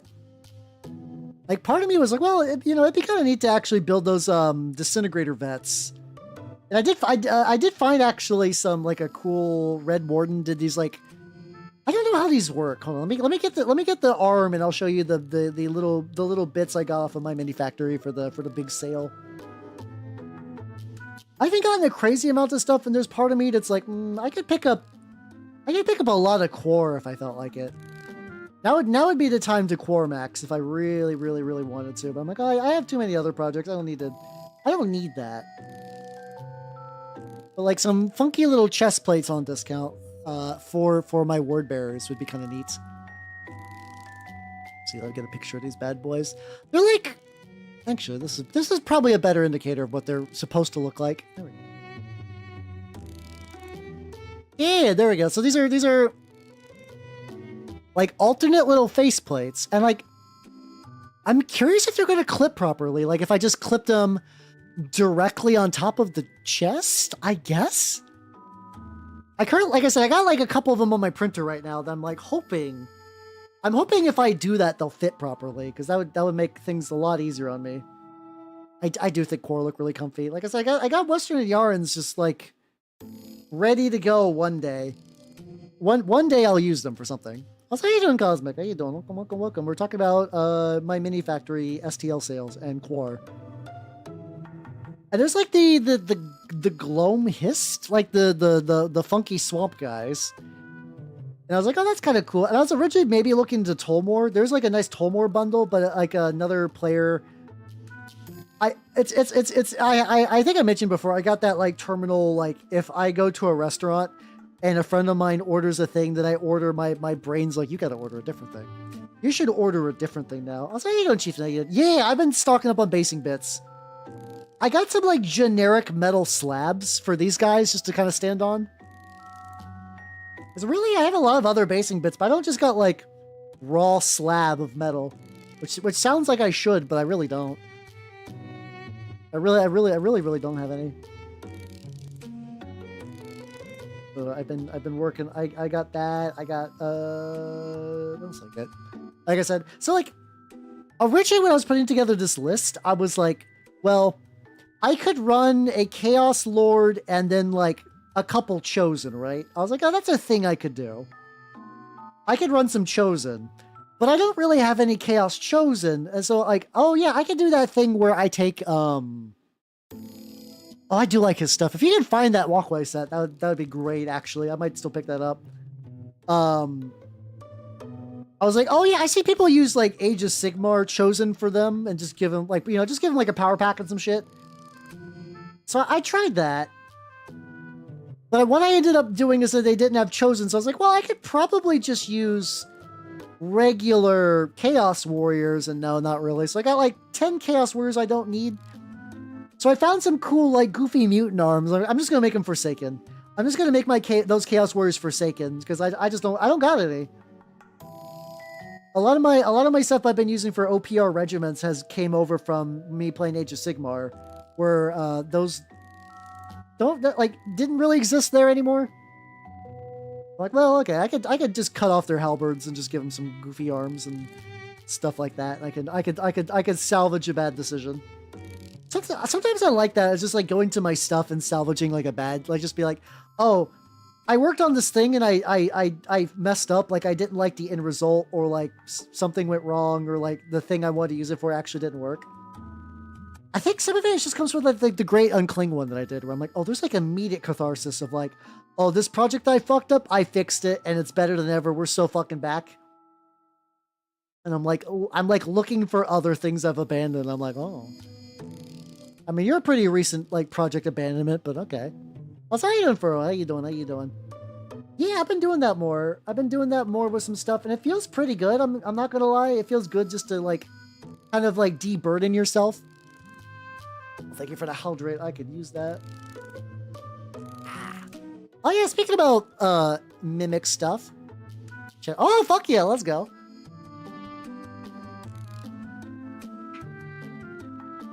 Oh fuck yeah, let's go, let's go, let's go. Congrats on the shiny, especially in like Emerald, where like shiny is like a rare thing and you don't use a bunch of tools to do it. Hell yeah, let's go. I best the traces after fucking up the board. Oh, there we go. Hell yeah, I'm glad you were able to recover that. Especially because like, I don't know if we're ever going to reach that point where GBAs are going to become... I'm still, like, vaguely on the fence of, like... I would like a CRT. And mentally, I'm... Oh, fuck, I did it. That's fine. Mentally, I'm like, oh, CRTs are cheap. And they're... Because they're old. No one wants them. And I keep seeing CRTs that are, like, super expensive on, like, Facebook Marketplace. I'm like, I don't know if these are going to work. So I could be spending, like, $100 on garbage. And all the, like, the retro game stores have begun to upcharge CRT. I just spat water everywhere. Began to, like, upcharge on CRTs. I'm like, oh, fuck. Yeah. Yeah. Oh, yeah. No, so, like, there's, it's, I mean, there's, like, plenty floating around, but I'm just like, oh, fuck. You know, like, you don't want to fuck one up now because now they're, like, a rare commodity, which feels weird and wrong. Yeah, my family had one of those very briefly, I think. Like, during that, like, weird transitional period between, like, proper HD TVs and CRTs. It was certainly a wild time, yo. Certainly a wild time. Yeah, so, like, I don't know. Once again, I don't need one either at the end of the day. I would like one. When I was at MagFest, Bloom gave me a VCR DVD combo, and I do feel obligated to find, like, a home for that. But, like, I need one, but I would like one, but also I don't need one, and I'm trying to cut back on things I don't need, so I don't know. Also, he found one the other day for like $7, and I'm like, damn, son, nice. I'm not even angry about it. I'm just like, fuck. It's that thing where it's like, God, I've seen what you've done for others, and I want you to do that for me, but for like a $7 working CRT. The stupidest version of that. The stupidest version of that. God, that's a... Oh wait, so you purposely have been hunting for shinies on that, but yeah, you got one. Hell yeah, hell yeah, hell yeah, hell yeah. I didn't know if you just like chanced into one. I think my only legitimate shiny I've ever gotten without like, because I understand the appeal of shinies, but I've never like gotten it in my brain to attempt to get one on my own. I think I got like a shiny like Cacnea or whatever, like the one shitty cactus Pokemon that doesn't evolve and has bad stats and no one remembers. I got one of those, and I'm like, oh, okay. This is fine.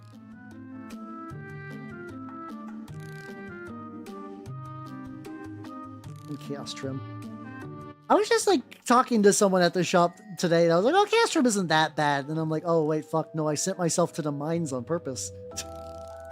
I sent myself to the trim mines, like, of my own volition. Yo, yeah, I think that's it. Hold on. Yeah, it's that guy. I was like, well, I got a shiny of it. It's like, it's cute. It's a cute Pokemon to get a shiny of, but I'm like, man. Oh, that's unfortunate. Maybe it was one that like was like taken down or like repackaged or something. I don't know. You know, don't feel like you gotta dig like a million billion like deep into the vault to find that. Like I said, I think I got enough stuff that if I needed to, I should be able to like rock that shit pretty well. Shiny Rayquaza. I don't know what shiny. Isn't shiny Rayquaza kind of like a dark gray a little bit? I don't have a good mental image of most shinies, to be fair.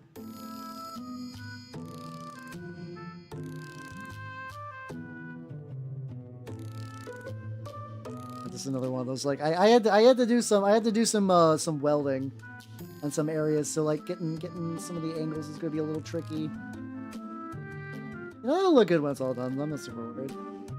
Gotta get on that like trusted process shit. Like snake paw. Oh, that's unfortunate. That's unfortunate. You're like little child, and you're like, oh boy, I got a shiny Rayquaza. Oh no. Oh no. This brush has like one like loose hair that's just like at like a perpendicular angle. It's kind of hard to see. Like I think you can maybe see it on my. There we go. To be fair, this brush is old. It has gone through the shit. It is busted as hell. At a point I could catch it. Oh, that's a... I had that happen once too, where I had a shiny... I had a shiny when I was out of Pokeballs. I was just doing some leveling, and it was in gold, and I was doing some leveling on that like cave area right before you fight Red. I forget where that was at, but it was that cave area, and I found a shiny Ursa ring. And I just, at the time, just for some reason, just did not have any Pokeballs or like anything to catch it with. I was like, oh, that's tragic. That's unfortunate. Not my worst version of that, though. My worst version that's still to date is not even Pokemon. It's like Kingdom of Loathing has like honest to God like 1 in a million encounters, and if you kill one, if you defeat one, you get a really rare item that's unique to that specific like 1 in a million encounter. I fought one when I was really early, like low level, and got stomped because I was weak. And if you get killed by one, you get a participation trophy item, which is actually funnily technically rarer because most people don't try to get one of those. It's like that type of rare where it's like, yeah, it's rare because like nobody wants that. And that drives me fucking nuts. I'm like, oh god. That haunts me more than losing any shiny Pokemon because I'm like, oh man. This led like genuinely insane encounter rates. Was it? It was in a DS era game. It absolutely is kind of funny. I think in Kingdom of Loathing you could like keep your items in like a little museum shelf case. So I put mine in there as like a little haha joke to myself. But I was like, man, this is fucked up. Kingdom of Loathing is also just a really fun game. Or it was. I have not played in like a decade. So I have to imagine it's still going because every now and then I'll log in just to see. And it's like, oh, you gotta finish that Turtle Tamer run, buddy? And the answer is no. I've been like sitting on the same hardcore Turtle Tamer run for like a million years.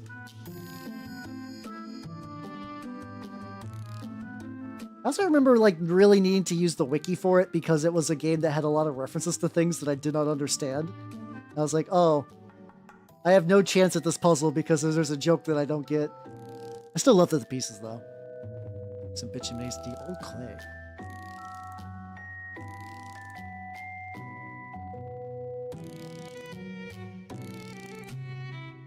Eat salt, gain power. Ooh.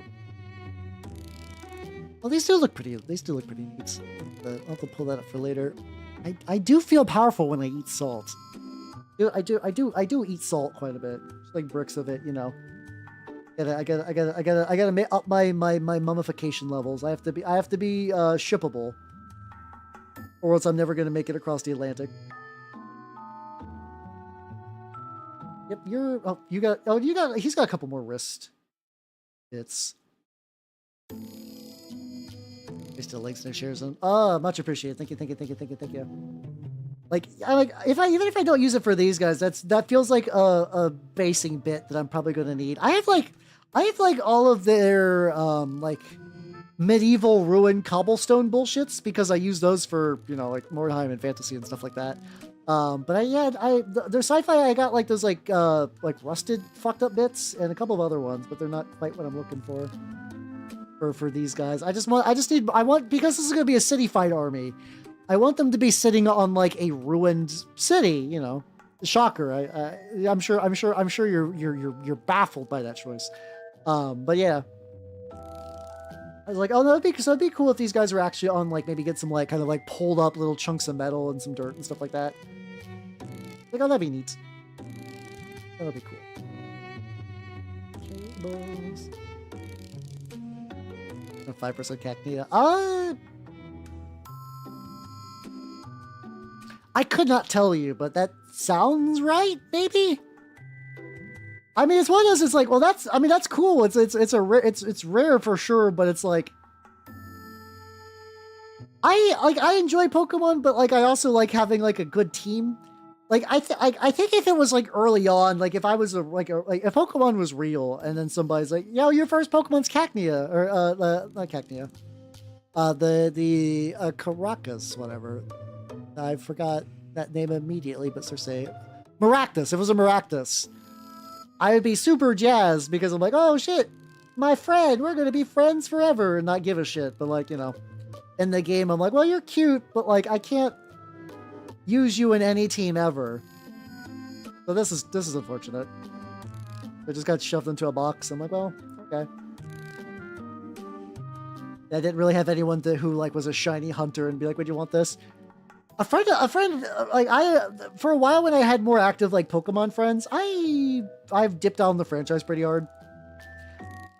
Basically every Pokemon game since like X and Y, I've been very lukewarm on, with only a little reprieve from Sun and Moon, and that's just because I think Ultra Beasts are the fucking raddest shit ever. I love Ultra Beasts so much. I think Ultra Beasts are so sick. Because Game Freak gotta, like, have fun designing Pokemon that are non-standard. I thought that was cool, but yeah, actually, yeah, everything else around is whatever.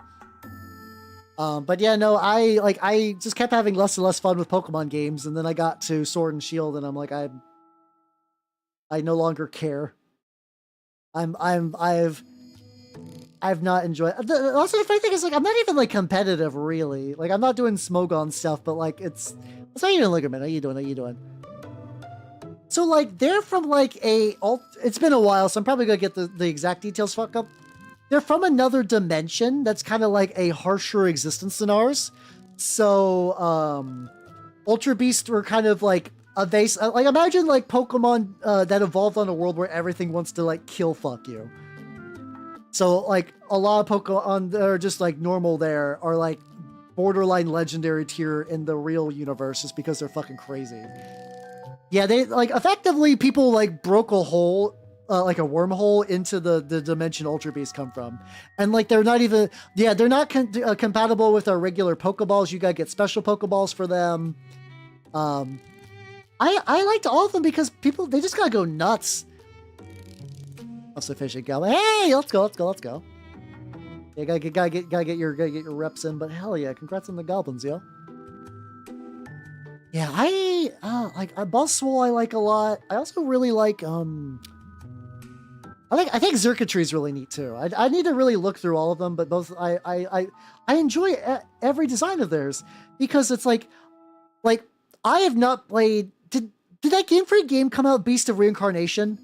I'm like vaguely aware that Game Freak wanted to make a game that wasn't Pokemon, and I don't know if it did any good or not, or if it was any fun. But like, I love the idea of Game Freak getting to like, oh yeah, no, you guys can like really fuck around with a design. And I think pretty much for every Ultra Beast, they cooked incredibly hard, you know? Broke the rules for design, doc. No faces hostile. Oh yeah, no, I love that shit. It's super cool. It's super cool. Oh, we're talking about Ultra Beast, yo, from Pokemans. And I thought that was super neat, but like, nah, we're not really getting that again. And it was a neat idea. Cause like, I was like, oh, X and Y is bad. I did not like X and Y. X and Y suffered from becoming like the first 3D Pokemon game on the handheld. And I understand, and like, but like Team Flare sucked, and you know, the world was kind of stupid. I just didn't like it. Champion was kind of whatever. But like, you know, I was like, oh yeah, Ultra Beasts are cool.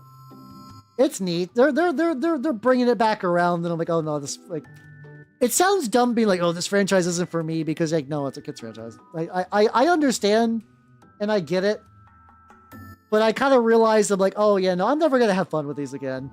I should just play like Digimon and Monster Rancher and stuff like that because that's clearly where even Power World to a little bit. Oh, okay. Is it like are the reviews like it's bad because like de novo or like performance issues, or is it like Game Freak made a bad game? Because at least sometimes when they're like, oh yeah, no, the fucking like anti-cheat basically breaks this game. That happens so often with Sony games. Oh, it's just boring.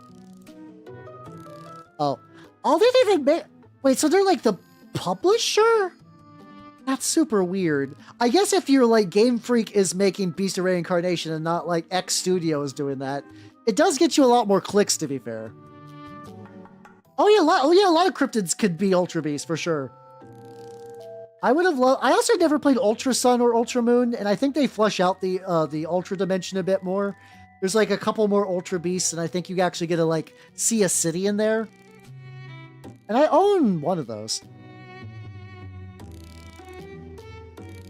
Zone that keep flopping. Yeah, it's like it's tricky because like I want, you know, I want Game Freak to make good games. I want Game Freak to try.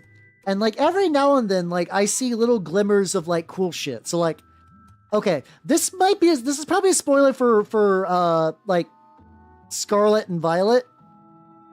And I don't know the exact contents. I know that like at one point, like one of the villains is effectively like a time traveling robot. And they do a cool thing where they kind of like randomly summon Pokemon from like alternate timelines to compete against you. And they just kind of like hold their hand out and does that. And the music is really cool. And they actually set the scene really well. And I'm like, fuck! Hell yeah! This is cool, but I know the rest of the scaffolding around that hype moment, I'm probably going to be like bored to tears. I have not, no, I don't really... My only knowledge of the new Pokemon anime is that, and like even this point, like I know it's like that's really old, is that it was Team Rocket getting a Rotom Pokedex that was just like stupid. They'd be like, what the fuck is that? And they're like, I don't know. They'd do like a little baby voice and just be like, I don't know where to go. Like, like the Rotom did the fucking like, oh no, me sorry, me know what Pokemon is. And I know that there's like a brat villain that's voiced by an old lady because that's anime's good at doing that. Like, all right, grandma, make the brattiest motherfucking character you can do it. And like, God bless Japanese grandmas, they can do it. They're like the pink-haired one with like the fang, that one. I forget who her VA is, but I think her VA is someone who's famous too. Like, I think that Pokemon brat has like a famous Japanese VA. And I could not tell you who that is. I used to be more knowledgeable about VAs, but also looking back on it, it was really just me thinking Miyuki Sawashiro was like the best voice of all time. I still like her voice a lot. It was like Kana Hanazawa or Hanakazawa. I think it's Kana Hanazawa. And then Miyuki Sawashiro did like, where they were like, oh, I like those voices. And then you would get like Sugita and whoever does Aonagi's voice, he's fucking everywhere. Honestly, a lot of like the talents of the industry ended up in Monogatari at some point or another. I'll write down to look up Guzzlord in the anime though later though, because like I do like the fucking Reggies. I've not watched the movie from them, but I also like the way they sound. Yeah, the funny thing is like I've asked people I know about the plot of Scarlet and Violet, and they could not tell you, but they really like breaking the spirit of that one like DLC rival guy. So like you get a DLC rival guy, and he's like, I really want to catch Ogerpon, I think that's the name, and you basically like cuck him out of it, and he goes crazy town, and he gets even more upset if you like fight him with it. And I know so many people that are like, he's the best ever, and I loved every bit of this arc. It's the War and Peace of Pokemon. But I feel like these same people could not tell you the plot of Violet and Scarlet, and I don't blame them. This is not like a fake fan. That's more like, yeah, I was probably pretty dull up until that point. I'm gonna be real. God, somebody like there was a Twitter post recently that articulated a thing that I do feel a lot though about just not remembering shit. It was basically something to the degree of like feeling like a LARPer because you have bad memory. Where it's like, you're not LARPing. Like, I've liked the things I say I liked. Like, I like Legend of Mana, but if you put a gun to my head and asked me to explain a lot of the characters, like, tell you the names of the characters, I could not, and that makes me feel like shit. But I'm like, you know, part of me is kind of just comes to terms with it, and part of me struggles with that, and it really depends on the day. I was like, no, that's a mood. So I could never give anyone shit about not remembering like plot stuff ever. More time. Yeah, that guy. A lot of people really like him being, to be fair, a lot of people like angsty lads. Angsty lads tend to do pretty well in media based on my experience. Source. Yeah. Source, yeah, being on the internet for like a million billion years. But yeah. But yeah, I didn't do that. I didn't get Pokemon Za. I don't think I'm gonna get any more Pokemon ever, and that's fine. That's whatever. Apparently, they're also saying that they're like pretty much moving away from the turn-based battling and just going to like whatever the like those like the newer games do that thing where you just kind of wander around and spam Pokemon attacks and things explode. Apparently, Pokemon Masters is going to be the game that has like the actual traditional battling a lot more. But like, isn't it the gacha game? Isn't Pokemon Masters the gacha game? The Pokemon, it's like Pokemon Masters EX, and I know people call it Pokemon Master Sex because it's really funny and Cynthia's in there. Or maybe it's Champions. Maybe that's a different thing. Maybe I'm getting the names confused of the Pokemon supplemental things. And that feels weird to me because like I mean I've been cooled off on Pokemon for a while. I've not been the target audience. They don't give a shit about me. Wait, Nintendo made a simulator? Wait, what? Hold on. What the fuck did this happen? Hold on. I thought they were talking about the mobile game.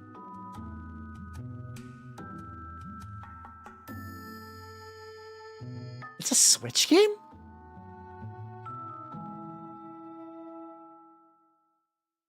I have never heard of this somehow. Oh, it can be mobile too. Interesting. Okay. So it's just super limited. I guess that way you could dictate what the meta is, but I thought the idea of the meta was that like, fuck you, I have like 1,000 moving pieces and I love it. That feels kind of unfortunate. Mechanics to Pokemon Master. I thought they kind of joke as they kind of did. But like you can't actually fuck anyone. You can kind of like befriend them and go on like soft dates and whatever. I thought that was the thing you could do, but I could be wrong. Not gonna jingly keys too much, but I do see it. Actually, I'm gonna jingly keys a little bit. He's got like one little trim bit that's like directly under a gun that I just need to get up to my face. There we go. Nothing too long. All right. Yeah, I mean I liked it too, but also like once again where it's like. I think what I need to do if I ever really want to, and this is like a stream idea that I've been debating one day maybe doing, is I have never played all the way through, what's that motherfucking game? Pokemon Gale of Darkness. The edgy Genius Sonority Pokemon GameCube game. I think that would be kind of fun to do, and that has like a little bit more meat to it, so I think that might actually scratch my itch if I ever feel like really yearning for fun. I've also heard the Mystery Dungeon games are pretty fun. I don't know if they're great like stream content though, if I'm gonna be honest. Engage. Oh, lost it. Well, it was a good 0.5 second run. Oh, you're engaged because of the keys. I gotcha. You fucker. But yeah, I think this week too, I did get D, the prequel to D too, but I don't have any sort of like 3DO emulation set up, so I'm probably going to be doing some like Dreamcast games. I've been picking up weird, recently translated Dreamcast games. I'm like, ooh, these seem fun. These seem fun and strange. Weirdly enough, I was like, well, I know like the Dreamcast has like a lot of like our tour people doing weird things, but it's like a lot of them are still locked in Japan. Oh, hold on. Possible ban invader. Time to get launched in the sun, idiot. Goodbye. Hello, friend. It is I, not a bot. I would like to sell you UI elements. No, eat shit. I like it. Like Twitch and like a feature that's kind of neat was like, hey, this might be a ban invader. I'm like, oh, that's cool. See, Twitch, you can add new features when you're not trying to like mine my streams for AI data. You could be a good platform if you feel like it. I did see recently that like Billy, is it Billy? Probably like Billy. Apparently that's coming over to the States at some point. I don't necessarily have any plans to do anything on that, but I also like, I don't know. I don't know if it's going to be better or not. It's going to be a thing. I'm debating if I want to like maybe give that like a shot. Maybe do like a triple multi-stream or whatever. Like God, this is like painted red, and now I'm just gonna be painting trim for the rest of the stream. That's fine, you know. That's all right. That's okay. There's the thing I can do. I got Space Toast Nightbot commands out there, just fucking blasted. I was like, oh, I need to like add a little bit here. I was curious. Like the initial color I did, the brown, wasn't too bad. That wasn't too bad. I do this with more word bearer stuff. Like weirdly enough, like I said, I think I picked up a lot of cool shit for technique wise with the Great Cling one. Great Uncling one. Like I want to do some more. So I was working on a Kitbashed custom like Gregory Gula, but the one that the official one is on sale, and I keep looking at that buddy, and I'm like, ooh, you got some nice folds for flesh. How's it going, Finbar? Welcome everybody. Welcome. If you do not know me, I'm Howard, the Mimic Elf, miniature painting VTuber of the Nurglin's game variety. How you doing? I am working on some Raptors, aka I am in the trim mines like a lot. I am deep in the trim mines. I keep missing trim. What are you working on, yo? And winning as in like I'm getting models painted. Yes. Am I having fun? Also, yes. So yeah, no, I'm win. Will I get these done tonight? Probably not. That's fine. It'd be like that. But yeah, what were you working on, nerd? Or what were you doing? What thing were you doing on twitch.tv/Finbar Holly? Holly? VT. Yeah, there we go. I butchered the fuck out of your last name, Gomen. But yeah, hopefully you had a fun stream. I've been talking about Pokemon and cryptids and other things. I live in such a moment whenever I stream that I'm just like, oh yeah, what was like 3 topics ago? Cryptids, AoE 3 Great Migration from Wattpad for not safe for work stuff. The Sandown Clown, which I love to pieces. I love that motherfucker.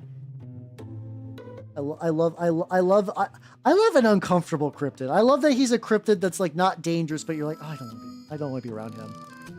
I don't want to be around this guy. He's just like an annoying cryptid. It's very funny. It's got such a magical sauce to it. Also, shout out to the ones that like. So this guy and this guy came from like the same dude. Like some guy traded these into my local shop. They were covered in thick paint. This guy had like a weird plasma gun that he was one-fisting in a strange way. This guy, I forgot what his other arm was. It was a strange choice. I rescued these guys from the... All these guys actually on the table right now. All of the black... Legionnaire. I said Black Legionnaire, but you know, they're just generic Chaos Warrior. The generic Chaos Legionnaire bodies all came from my shop's use bin, which I think is fun. Because every now and then somebody will just sell like a Legionnaire. And I don't know how like, I every now and then somebody will sell like a whole unit. And they'll be, I don't know what's up. Usually they're painted like Emperor's Children colors. Like somebody was like, yeah, I really want to rock Emperor's Children, but no more. Those are the ones that tend to go in full units, but then beyond that, people will just like sell like one. And then I'll go in there, I'll scoop them up, and then I'll press gang them, which feels great. I make them word bearers because it's fun. They get the truth of Lorgar, which is brain poison. The best. Oh shit, big thing. Oh shit! Oh fuck yeah, let's go. Hey, I have a couple of frame arms, but I don't remember what Kagetsuchi looks like. What do you look like? Oh, damn. Okay. Oh, shit. She got one? Okay. I remember the original Kagetsuchi, which is like this like big chunky mech. And oh, god. Okay. I mean, yeah, no, she's a big chunky lady. Especially in 2 very specific parts. There's like 2 very specific parts of her that are like pretty well reinforced. I'll put it on screen real quick. The Simpsons are red or blue. Yeah, that's true. It's like pink is such a rare color to see. Yeah, you know, this. I mean, this looks like it. This looks like it. Yeah, yeah. So yeah, we got ablative armor. You know, there's maybe like some missile launchers under there. So like most frame armed girls are like rail thin. So seeing someone who is like even slightly thick, I'm like, nice, good shit. I also like the regular one too. The actual model that this is based on.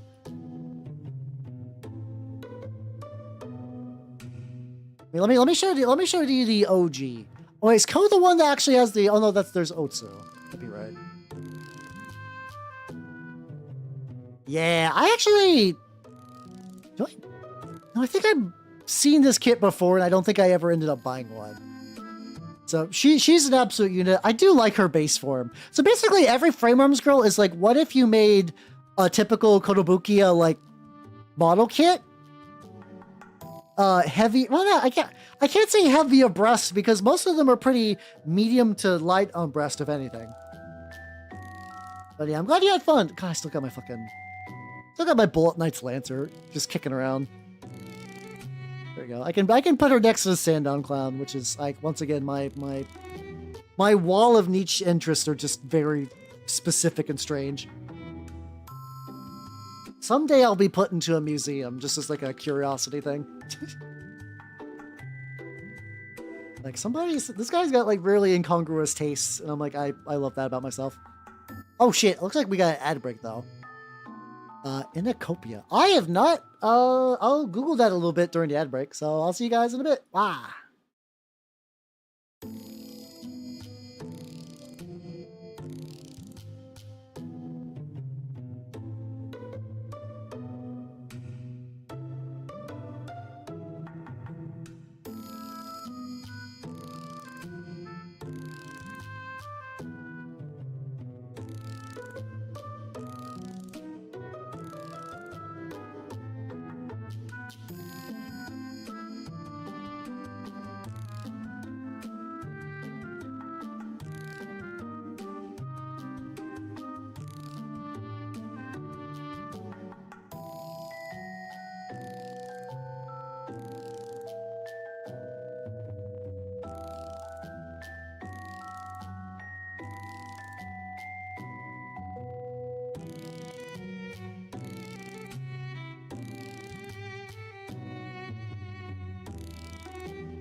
All right, we're back. Technically, I mean, arguably my BRB screen is the HAL Museum. For better or for worse, I did take you on a trip to the HAL Museum, where I had such sights to show you. I I have seen a little bit of Indicopia, but I'm gonna be honest, I kind of initially overlooked it because I thought that was gonna be another one of those like, what if children's thing but scary? Oh, so like, it could be a good game, and I might be giving it an unfair shake. But I recall seeing that, and I'm like, God damn, people keep doing this premise over and over again. I keep seeing that a lot. I do like weird things though, so I'll take that as an opportunity to maybe look into it a bit more. You're buying Plamo and Offkai. That is a powerful combination. I do like weird mishmashes. So yeah, like I said, I'm glad you mentioned it because I would have totally overlooked that. Yeah, I'm still debating what I want to do for like. I still kind of want to try the Blue Submarine number 6 Dad Sim, just because I like the fact that like Dreamcast Dad Sim based off of the anime, the 6-episode OVA about like weird underwater sub fights. That's not really about sub fights necessarily, but like it's a good anime. It's a good anime. Oh, that's super rare at a con too. Hell yeah.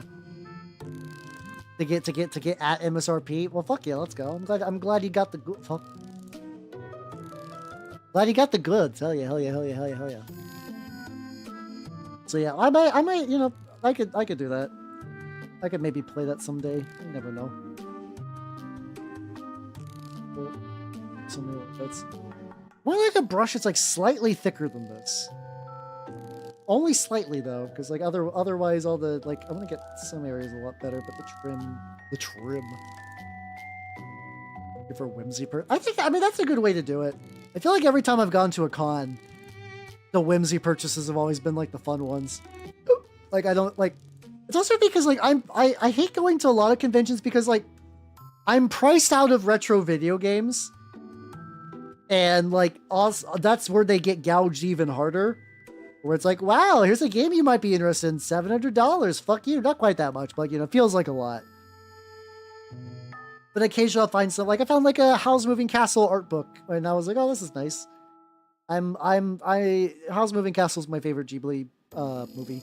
I just like it. It's just like constructed in a way that I enjoy. I like all the characters. I like the world it's in.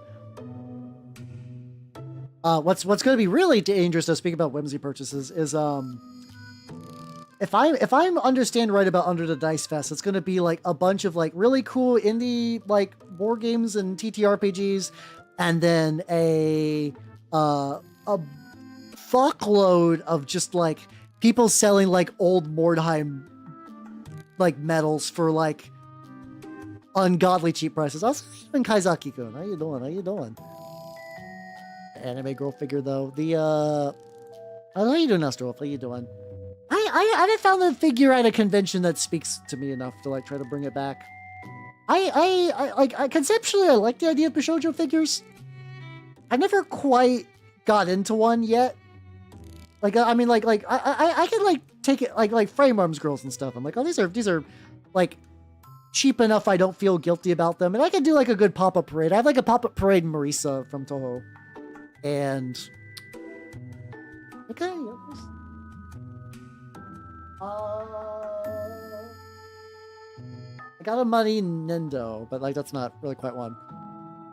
Is it Quake tabletop game? How does that work? Is it like a board game? Is it a war game? Wait, I legitimately have no idea how that works. I'm super curious though. Yeah, I keep hearing Rift Runners is good, but it's like I could not give a shit about League of Legends. I can't. Like, I'm sure someday they're gonna be like, you could run a Heimerdinger deck, and that's still not, I still don't know if that can move the needle. But, like, you know, I'm willing to give it some slack for existing, because anything that makes Magic sweat makes me feel better about stuff. Like, wow, Wizards, if you cultivated an IP, people would maybe give a shit. Whoa, amazing. Isn't that crazy if you, like, release characters and you do it in a way that people can follow the story? Wow, I know, crazy. Back to the Baneblade mines. How you doing, Cole? Oh god, how far through the Baneblade are you? I mean, that's a fun mines to get stuck in, but I've also never painted a Baneblade, so I don't know how like painful they are. They could be rough. They could be rough to do, to be fair. The board game with minis. Oh, well, Rift Runner. Shit, my bad. I was thinking Void, whatever. So like I have some Rift Runners cards, but like I've never actually gotten a game of it in. I've never gotten a game of Rift Runners. I've been just given packs of Rift Runners, and I was like, oh, a VTuber I know. Like I got a Purity Valentine card, which is my favorite because I know them and they're very cool. I think Purity's getting back into streaming now. They're in that like UK like I'm actively cooking zone. So like I think now that summer is beginning to retreat, I might be seeing more of them on the internets, which would be nice. Crazy Dio. I actually like. I've been getting recommended more Henya clips, and I kind of forget that she actually does just drop the Dio, and that's just not like a little joke people do online. I was like, no, she actually like rocks the Dio quite a bit. Build the model part. Oh god, yeah. I don't know what happens. I'm like pretty comfortable building like infantry scale models, but like as soon as I start building like a tank, like something goes wrong with like the seams and stuff. That's how you doing, Shadow? How you doing? How you doing? Yeah, she really does Dio, which is fun. I think the only clips of her I've ever really gotten regularly though are her talking about Tenma because I follow Tenma on the internets. I don't really watch a lot of FaZe Connect, and I don't even really catch Tenma live, but I do like Tenma. But I'm a filthy clip watcher. I'm a filthy clip watcher, and that's all about you can really do as a VTuber a lot of times. Like yeah, you know I don't get a lot of time, so I will watch clips or watch the homies when I can. Yeah. Oh, I like the house thing. I feel like that argument's been like done to death, but yeah. Someday, I believe. Big magic sweat it can cure super glue. I think if true. Actually, I think that's like a thing. I thought some people were using sweat as an activator for glue before.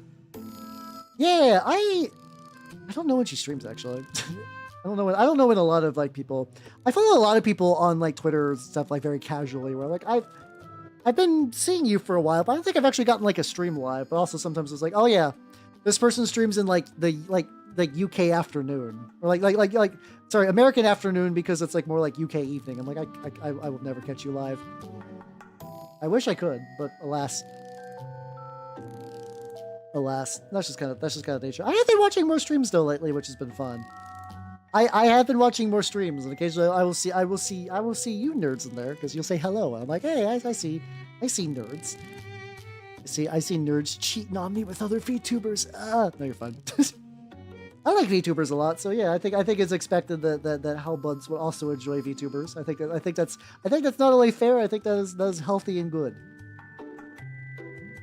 I've been catching a couple more streams lately, which has been nice because like, oh yeah, no, I still like watching streams. I just don't get to catch them as much anymore. I also now have to wrap up doing Imperium Maledictum prep into my already busy schedule, which I'm like, oh fuck, why do I like? I'm having so much fun because I like DMing, and I'm like, oh, I'm an idiot. Why don't I DM more? YouTubers do be cool, indeed. I don't think I could ever do that like possessive, like you're only mine. You can never watch another VTuber. If I catch you watching another VTuber, I'll kill you myself. Like I can't do that. I can't do yandere. I'm not built for that. I'm too friendly and affable. I'm like, hey, you're watching a VTuber I also watch. Yippee! Common interest. That's fun. VTubers do be cool. Agreeing, man. I do need to do that. I've poked a couple people for the Monty Python TTRPG, and I need to poke more people.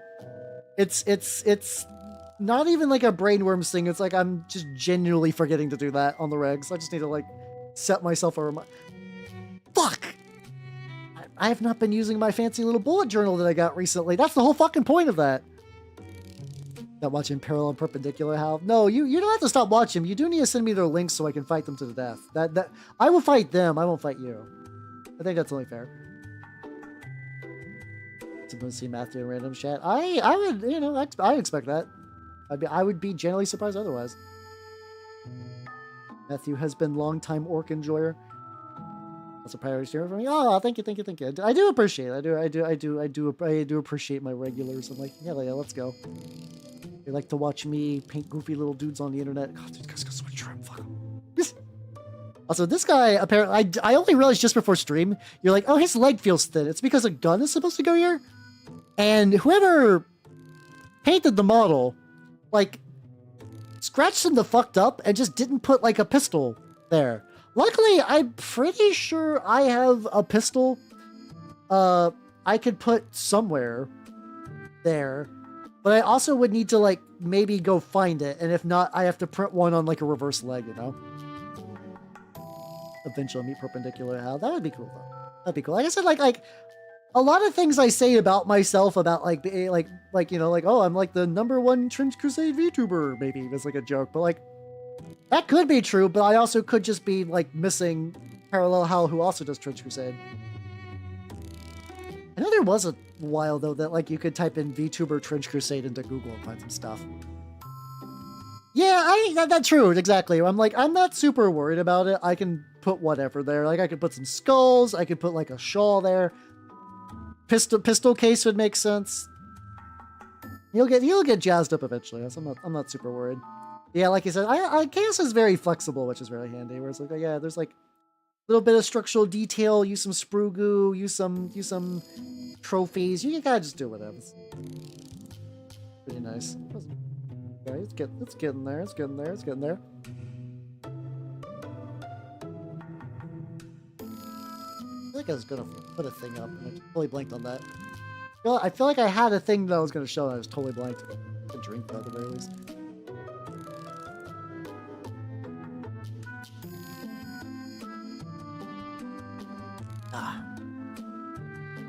Yeah, I gotta get that going.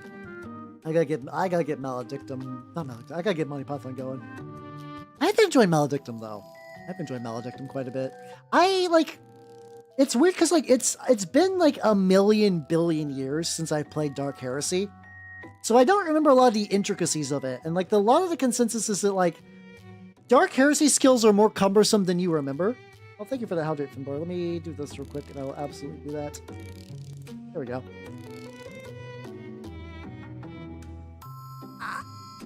There we go.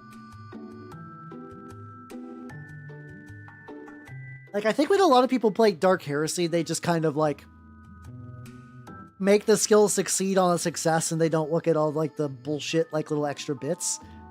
Which I think that's fair, you know? Sometimes RPGs just add a lot of extra, like, padding for really no reason. Just game designers can't help themselves. But, like, Maledictum doesn't really got that disease. All the skills are pretty straightforward. All the skill resolutions are pretty straightforward. It's a nice system. But it's apparently less lethal, which we've done one encounter. It was, like, they got really lucky. They ended up, like, one of the players said, like, fuck it, we ball. It was basically a fight between 4 gangers, a gene stealer, and a smuggler guy who was basically, like, a gene stealer biophagist. And the psyker, like, went like, fuck it, we ball, went directly behind, like went into the area with the 2 of the gangers in the biophagist and did a big maelstrom blast, rolled really well, knocked all of their cover away, knocked them all down, and then dislodged a gene stealer that was hiding in the rafters, because otherwise that thing was gonna fucking pounce. They did really good though. Yeah, no, they got really lucky, but also like a random goon shot one of them in the chest and nearly killed one. I like I still think the combat's lethal, but there's enough like mitigation ways that like if you play smart, the superiority system's also really neat too. So Maledictum has the superiority system where basically enemies will have a resolve, which is sort of like a morale sort of dealio. And you get superiority when you like take out leaders, when you like research your enemy in advance, which is really cool, or like scope out the location you're going to be fighting in. And if your superiority is high, sometimes you can scare away chaff like without much of a fight. But also, superiority adds to your success levels for things like damage. So superiority means like your guns do more damage. Like you're not more accurate, you still got to hit, but if you hit, your success levels bump, which is really nice. Legitimately, oh yeah, Batman preparation, but like in the non-meme way, actually legitimately does aid you a lot in Maledictum. It's really cool. Like the gangers basically, the party like scoped out the place. They were basically busting up a drug den. The gene stealer was like offering everybody on the ship obscure, like the rich people on the ship. And then like once they were all obscured out, would slip them like, you know, if you thought Obscura was cool, try this drug. Makes you a Gene Stealer drug. Because Twisted Helix is very fun. So they were like, they did not bother to go into the drug den. They did a lot of auspex through the walls to be like, oh, there's a lot of life signs in there. And it was funny. They're like, yeah, there's like a bunch of life signs in there, and there's like one life sign going back and forth in the fucking vents. And then the players who knew about Gene Stealers was like, fuck. Yeah. They be smoking the weed that makes you Gene.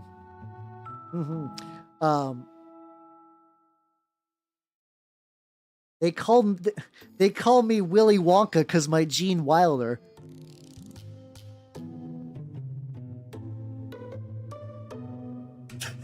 Stupid. That's a stupid fucking joke. Oh my god. Good joke. Hey, it's very specific. It was very specific, which I enjoy. There we go. But anyway, okay, I like the reaction to all that, so that was worth it. Shame that I don't think Jay caught it. The ghost of Jay, if you heard that, please respond. But yeah, they were able to like get gas masks in advance. They hurled a choke grenade in there. They basically like got two of the gangers to retreat, and they got really lucky when the Gene Stealer was dislodged from the ceiling. It landed in smoke. So I had it roll a D3, which was pretty much like, go to here and mangle a player, go here, mangle a player, or go here and go deeper into the ship. And it went deeper into the ship, but they had already called for backup. So the guard personnel on the Rogue Trader ship was ready to like blast it up, which was fun. So the they're basically like, an interrogator's like, yo, you're being recruited into the Inquisition. Here's baby's first mission. Figure out what the fuck's going on the ship. And the interrogator's like, good job. Also, we're killing all 30,000 people aboard because, Gene Stealers, not even once. And they're like, oh, we did. Oh, that feels bad. I'll take 4 weirdos. So they're acclimatizing to the brutality of the 40K setting. Click this. But yeah, no, they're adjusting well. Like they're succeeding in doing things, but they're also like, oh, there's a lot of like red tape and things are awkward. The party is a psyker, like that's psyker is their role and their thing. They have a blank pilot. They have a basically like a guard guy and a administratum clerk, who is also like the tech guy and sort of the face guy. They actually got like a pretty good. They didn't real. Thank you for clipping that. I needed that for later. Thank you. I need to use that as a weapon against my greatest of foes. I need to use it for that. But yeah, so it was kind of weird because we didn't do like a. I like session zeros, but we didn't really do one for this just because this was sort of a backup game to another game. So players kind of made their characters like when they had the option to, like just when they had the availability to. But actually, weirdly enough, they kind of built off of each other. Also, what's really nice is one of my. I think I mentioned before that one of the players really wanted to be kind of like Darktide Ogryn, where they like big stupid but with big gun. And just kind of be more comical, but he actually was like, yeah, I think I'm actually gonna play like a guard guy instead. And I was like, oh, cool, this actually works out great, and fit the party and the mood way better, which I enjoyed.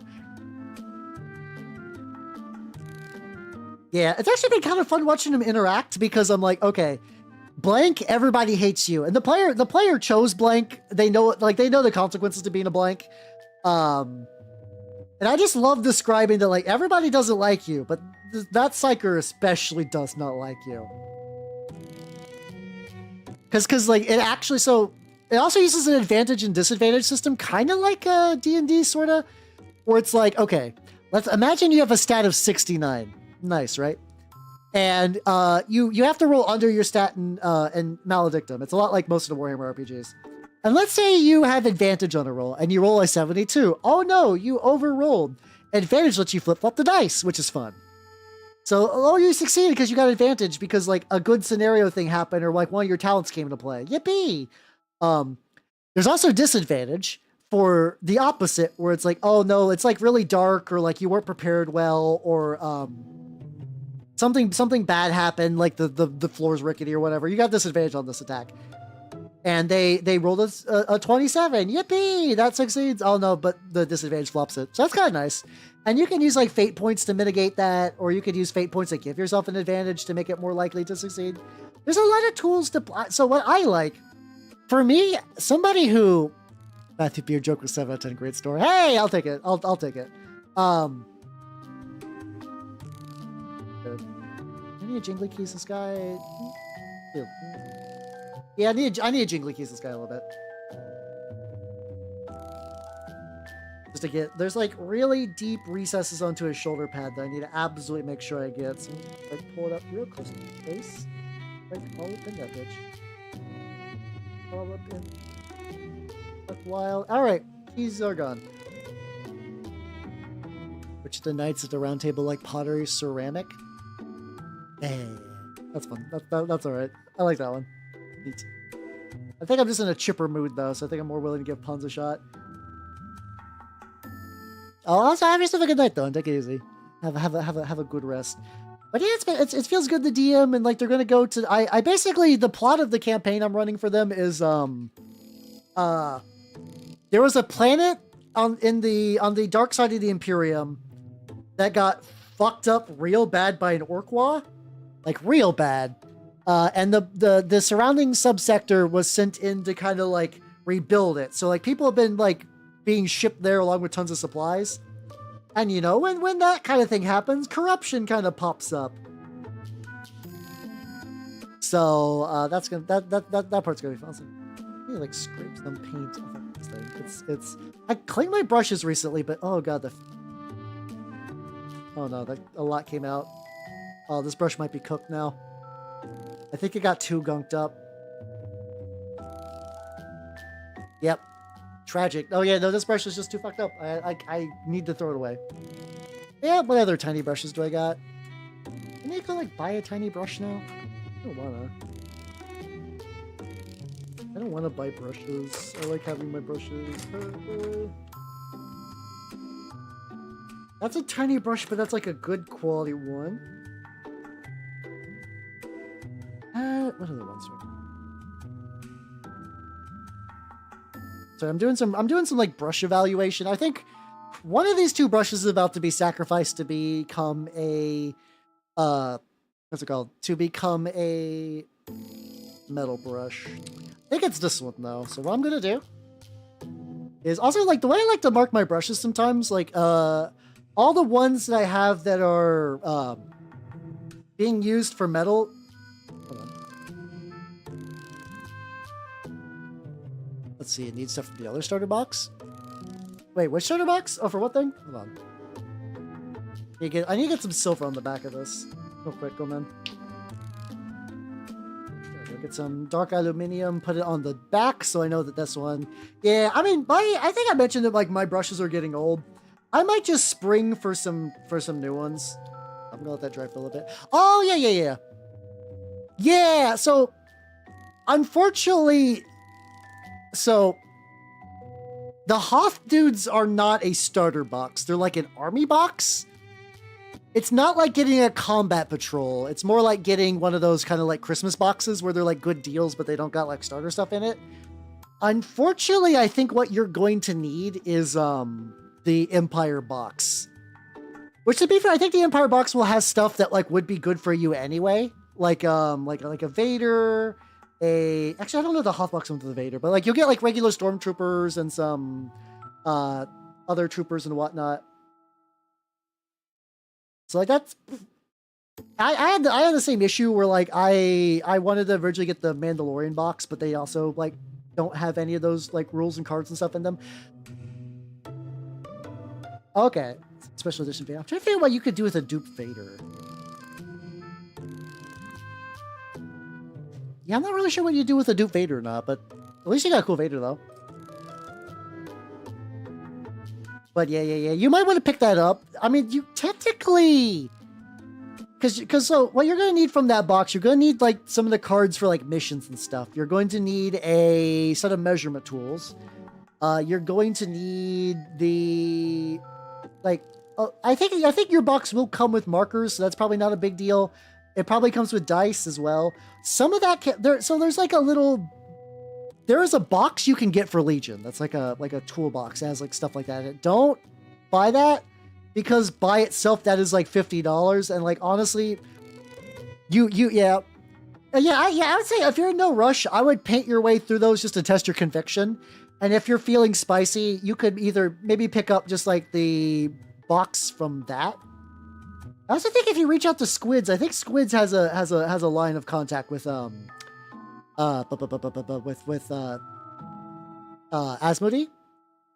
or whoever owns that. Atomic Mass Games. So you might be able to order stuff for him through a discount as well. Maybe reach out to him on that though, because I don't know if his current site has that. Yeah, I know there's like a Legion scene near me, but I don't know how they behave. I'm mostly looking to play with like a friend of mine and to use the minis for like a guard project, so I'm not like super in a huge rush either. Like I'll probably eventually start painting some of those lads on stream, but it's gonna be a bit. It's definitely gonna be a bit for sure. It looks like this brush is still holding tip pretty well, but yeah, I need to make sure it gets like sufficiently rinsed out every now and then. All right, we got trim on 3 guys. This is good. This is nice. Because he's got little like belt grenades I gotta deal with at some point. Yep, blades on the sky. I'll worry about that later.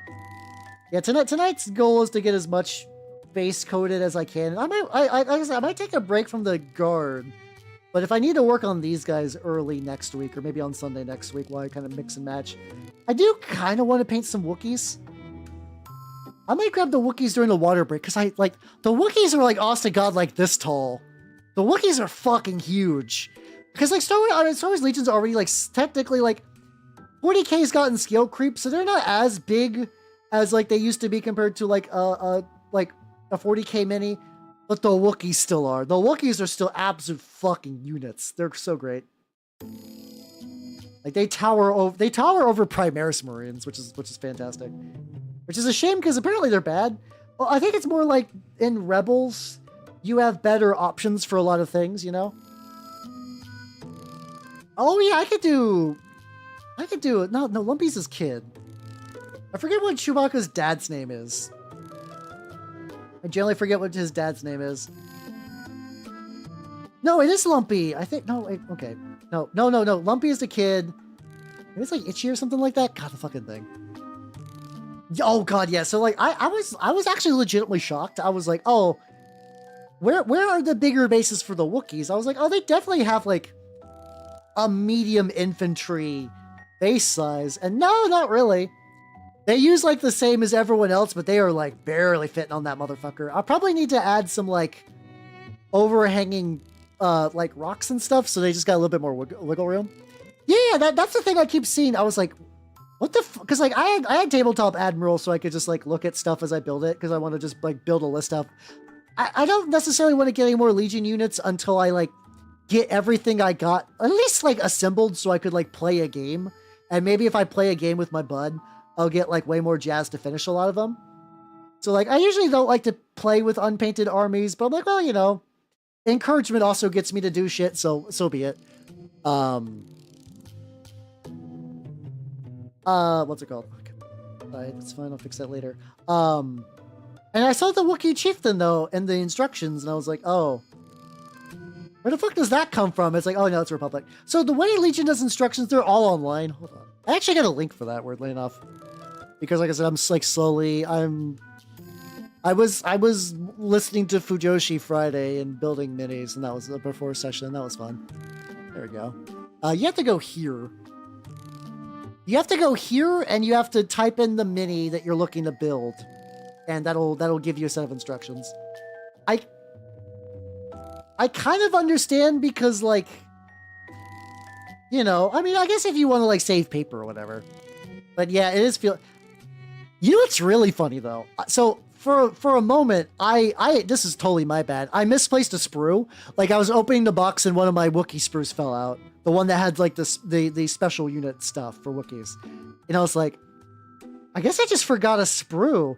And I was like, okay, so, like, you know, companies, you know, got, like, replacement policies. I'm like, oh, yeah, what's the Atomic Mass Games one? It's so bad. Like, I can't stress enough that, like, Games Workshop, you can give it a lot of shit that it rightfully deserves. Their customer support is fucking amazing. They got genuinely good customer support. Atomic Mass Games has shit. Oh my god. So like if you buy like a new in-box like thing of a Warhammer mini and they're missing a sprue or there's like a defect on the sprue, they're like, "Oh, okay. Just send it in or like take a picture and we'll deal with it." Cool. Easy to go. Easy to do. Atomic Mass Games is like, "Hey, take it back to your store, you fuck. Hope you saved your receipt." And I was like, "Oh. Huh. Well, all right." Yeah, the Wookiees are like, there are Wookiees that sadly were like adults, like just became adults during the Clone Wars, where they were made into slaves. And then they grow up, and then the Empire becomes a thing, and then they become slaves. It sucks to be Wookiees in Star Wars. God damn, they basically have like eternal cycles of slavery. And it's like, man, Wookiees, the Force hates you. You guys must have did like a crazy karmic debt in the past, because there are levels of bad luck, my dude.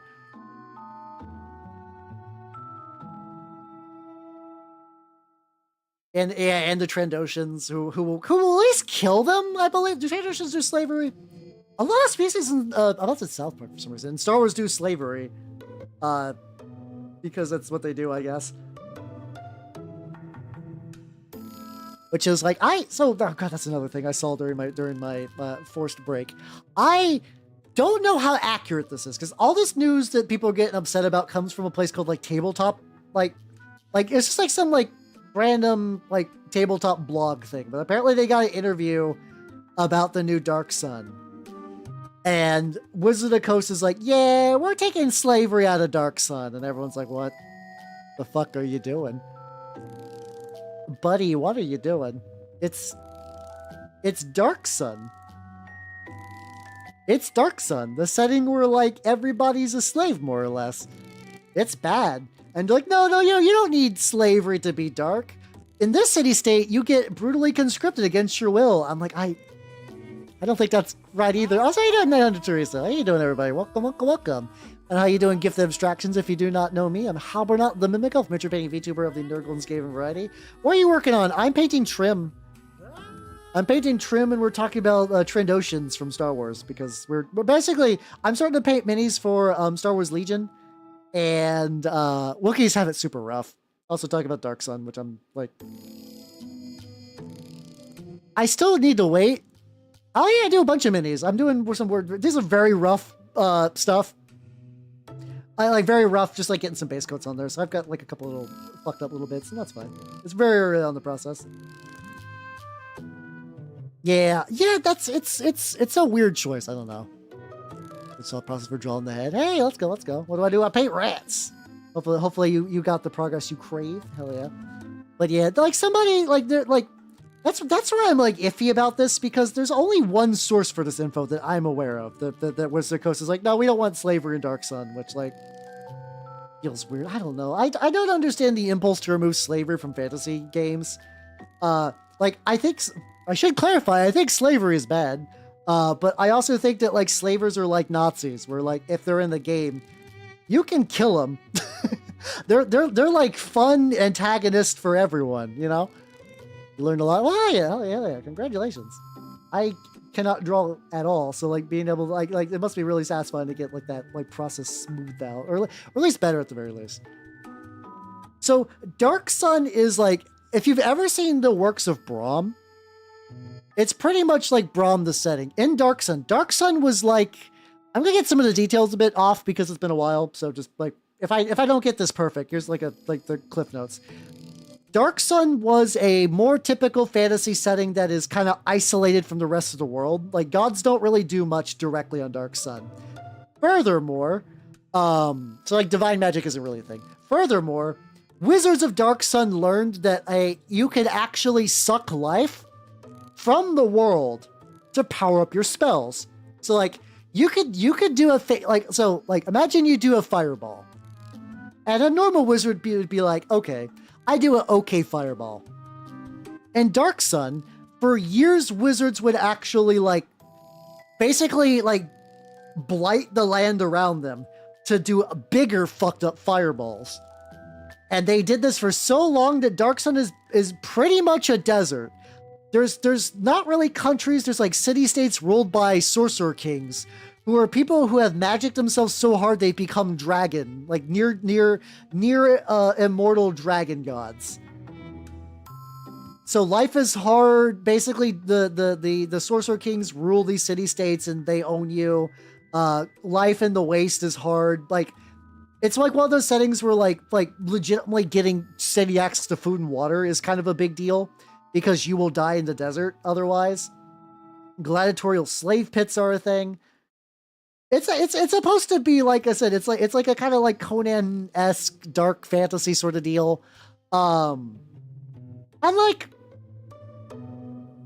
it's a setting that makes sense to have slavery in, and it's supposed to be bad. Everything in Dark Sun's supposed to be bad. That's why it's fun, and like I'm not super jazzed about the fact that they're wanting to like. Because, like, the weird thing is Wizard of the Coast was like, okay, we're doing Dark Sun as a black label. We're going to have gore. It's going to be, like, rated R D&D. But no slavery, though. No, that'd be fucked up. But also, like, like I said, I'm really iffy about this news because it's from, like, one source that I've never heard of until now. I could find out that they were just, like, goofing? That people tell lies on the internet? And I would like that to be true, you know?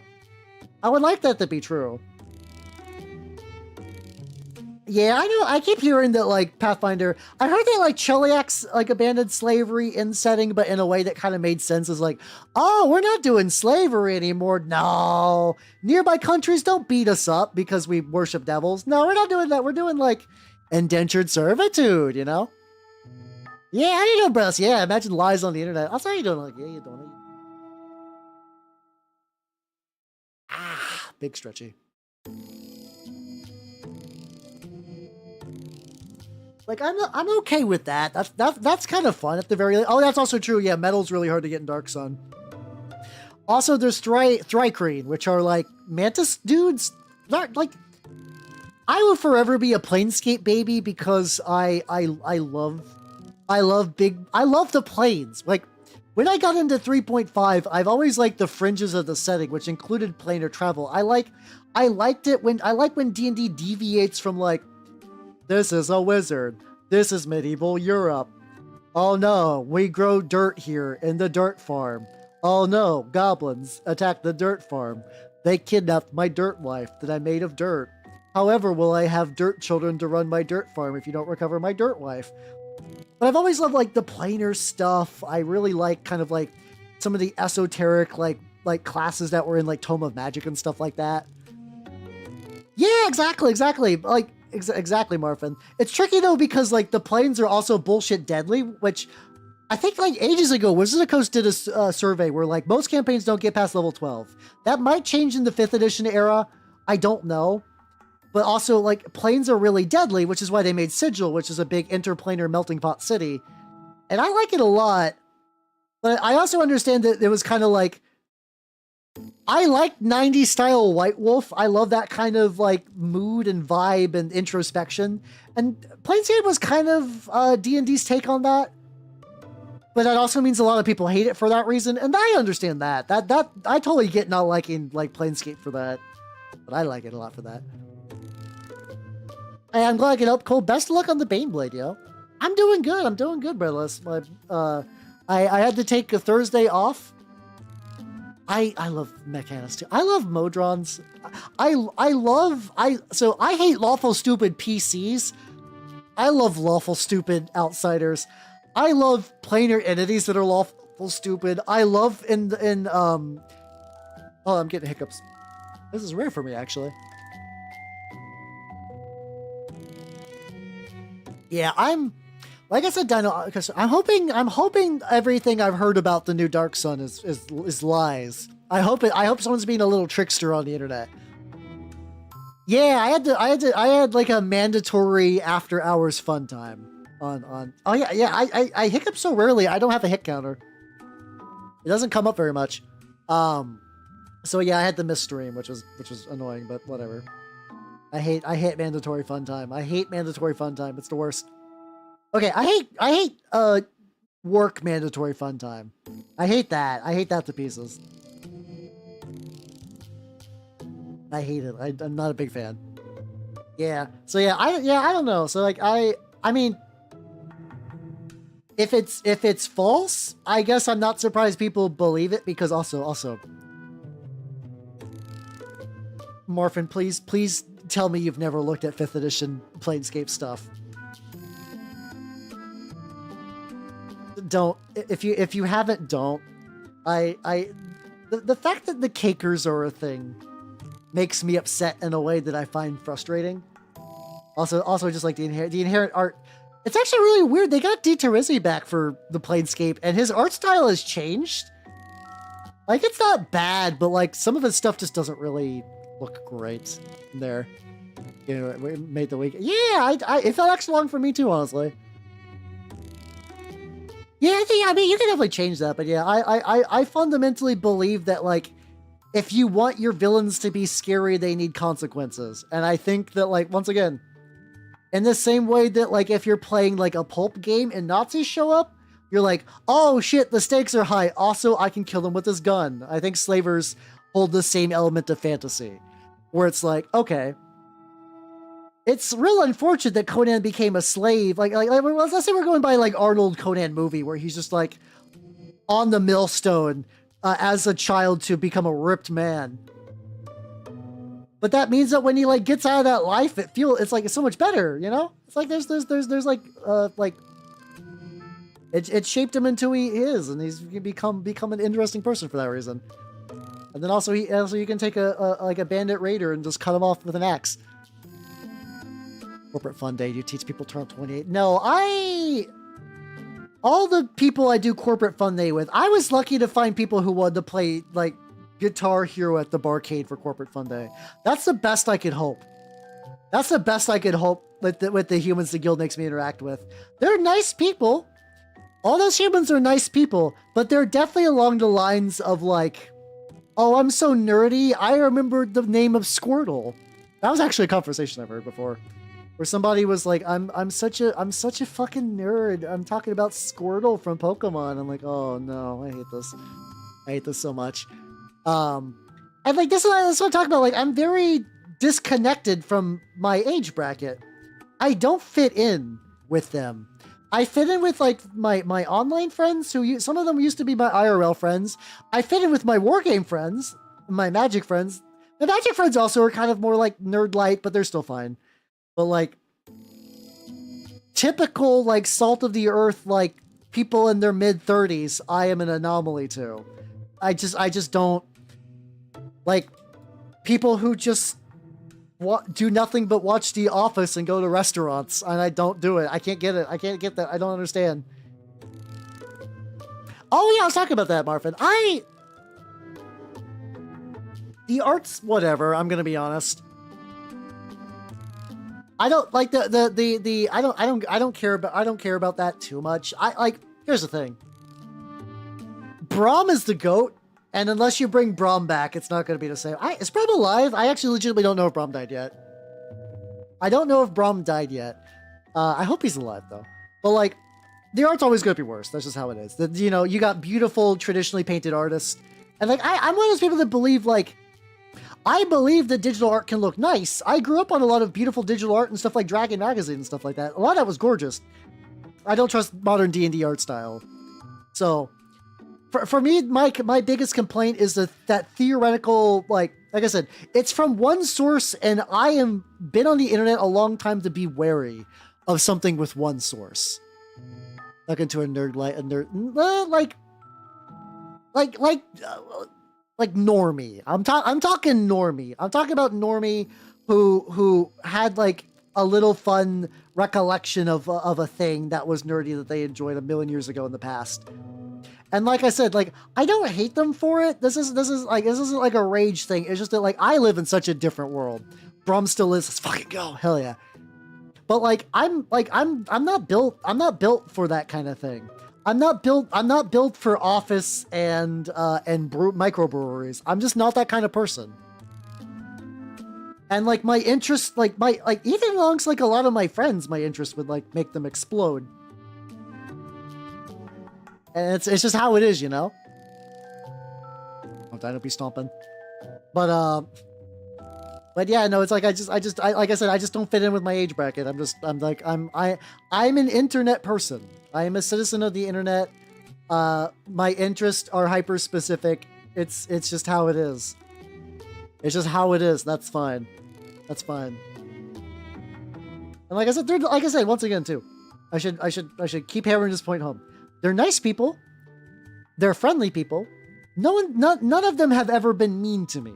All the people the guild makes me hang out with have never been mean to me and have been, if anything, nothing but nice and upstanding people. I just don't belong to the world. I'm fucking Ariel who has been dredged up directly from the ocean, and they're like hearing them talk about pickleball, and I'm like, I'm not that person. I'm sorry. Pickleball could fuck. It could. I will never care. Daywalker, maybe. Something like that. Yeah, it's very silly. But yeah, that was what the mandatory fun time was like. It was like, just like talking and hanging out. But like, if I had the option to politically to leave, it's not good to leave that kind of thing, you know? Yeah. Yeah, I mean, like, I can understand that too for like different generation things. I could totally get that. For me, it's just more like I'm such a specific creature of like all-consuming hobby that it's weird. That's why I like being a VTuber, honestly. Like being a VTuber is like, I can express myself even in ways that people I know wouldn't understand. Like, I don't think I say anything too bit crazy on here, but like, I can't like mention the fucking like Dark Sun slavery stuff to like my regular peers at the guild when they make me interact with humans. Like, they maybe have played D&D once in college and would have no concept of it whatsoever, you know? I heard you like Star Trek. Hell, Luke, I am your father. Remember that? Yeah. They're like, oh, Hal, have you watched WandaVision? Whoa. WandaVision, wow. And I was like, yeah, nope. I haven't watched it. I'm sorry. I will not be seeing whatever the new Endgame is. I don't fucking know. It's the same shit. It's just like another big spectacle Marvel movie, and I could not give a fuck about it. It's hitting too close to home. No, it's like it's. I do think like I'm not a unique special snowflake. I don't believe that like my people don't exist. It's just that my people don't exist in a way that I can meaningfully reach them without the internet. But to be fair, the LGS is better. If I go to my local game store and play like Turnip and stuff like that, I do meet people who are like, oh no, I'm passionate about like minis and war games and like similar media that got me to this point. Like, I could talk to them about Conan and they'd understand. And like I found my third space. That's fine. But it also just means for a lot of people, I am an alien to them and they are alien to me, and that's just kind of how it is, you know? Yeah. Yeah, I'm torn about the whole like I think OSR stuff conceptual is neat, but I think a lot of it gets jerked off in a way that I find aggravating. What's the best way to say this? I follow a lot of really creative, talented people who do minis and stuff, but a lot of them will refuse to move on. They're like, only will play OSR. To them, D&D is only a thing if it's gritty and mysterious, and that's it. And I don't believe that's true, but I do think that there are certain sensibilities. I think. Oh shit! There's Spankub. How you doing? Victoria at this point. I still Fiore or Victoria? I'm good either way. How you doing? So I need to reply to your message because I saw it and I was moving around. Can I answer? I try to make an attempt. Let me get you on the list, though. Good news, Everignon. Nanners ate a rat. Finally, she failed to eat 3 rats in a row. Well, no, 2 rats in a row, but she ate the third one, so, you know, she did it. She's a champion. Once again, for people who do not know, this is my wonderful snake Nanners, and she's very, very good. She's a very, very oh shit, you've been going fucking nuts. Hell yeah, let's go. Let me get you on the 3 tier. He's been doing good. I think I think at this point, Big Bang Theory has fallen out of consciousness, which no one mentions that anymore, which is good. I'm okay with that. Get you on there as well. We got a lot of people getting. Oh shit! Oh shit! Oh shit! Points are being spent. Let's go. Let's go. Let's go. Let's go. Let's go. Let's go. Let's go. Nails are accumulating paint. I don't like this. All right. I think you're. Oh, oh, there we go. I can, at the very least, I can put you in the senior rank. Yeah, Naders, over the years, Naders has gotten progressively lighter in color. She's basically like almost like off-white now. I bought her when she was yellow, and now she's like off-white. She's very pretty. I need to take a newer photo, but she hasn't been feeling very photogenic recently. Hell yeah, hell yeah, hell yeah. So, Hiyori's in. I have to say your full legal name. Tully Falcon, both of you, welcome to the freshman rank of the official Nanners fan club. And then Cosmic Debris, what?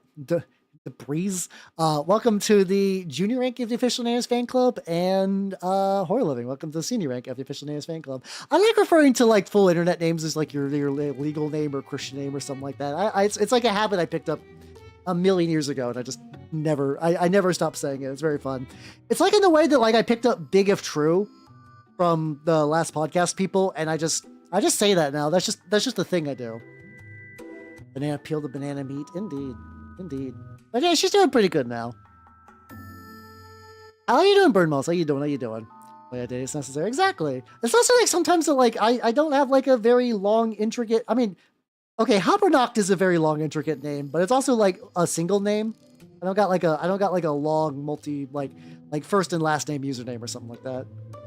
Sometimes every now and then I've thought about changing like I will be Hal forever. Don't worry.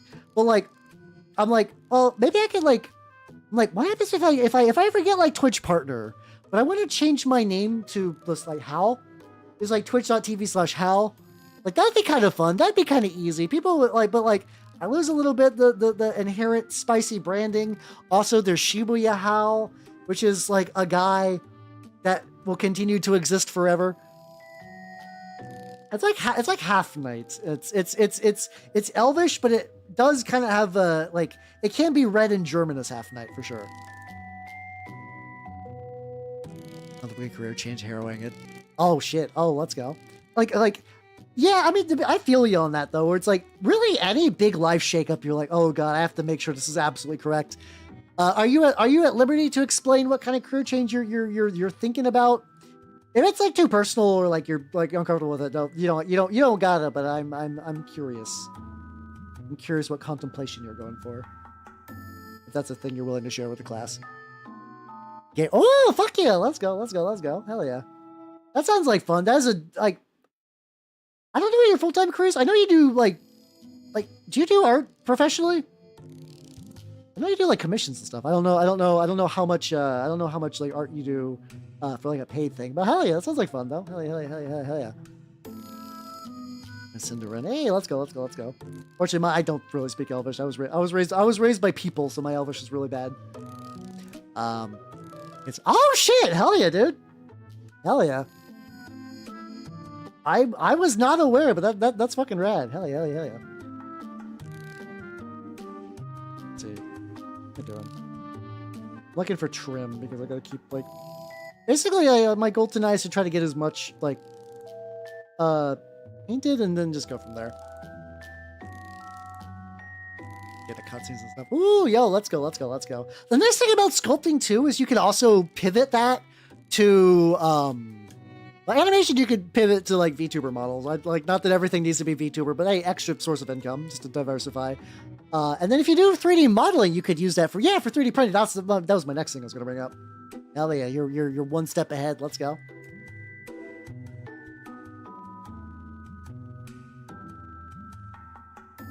Yeah, I know if you get like really good. I know Mao makes fucking bank on those.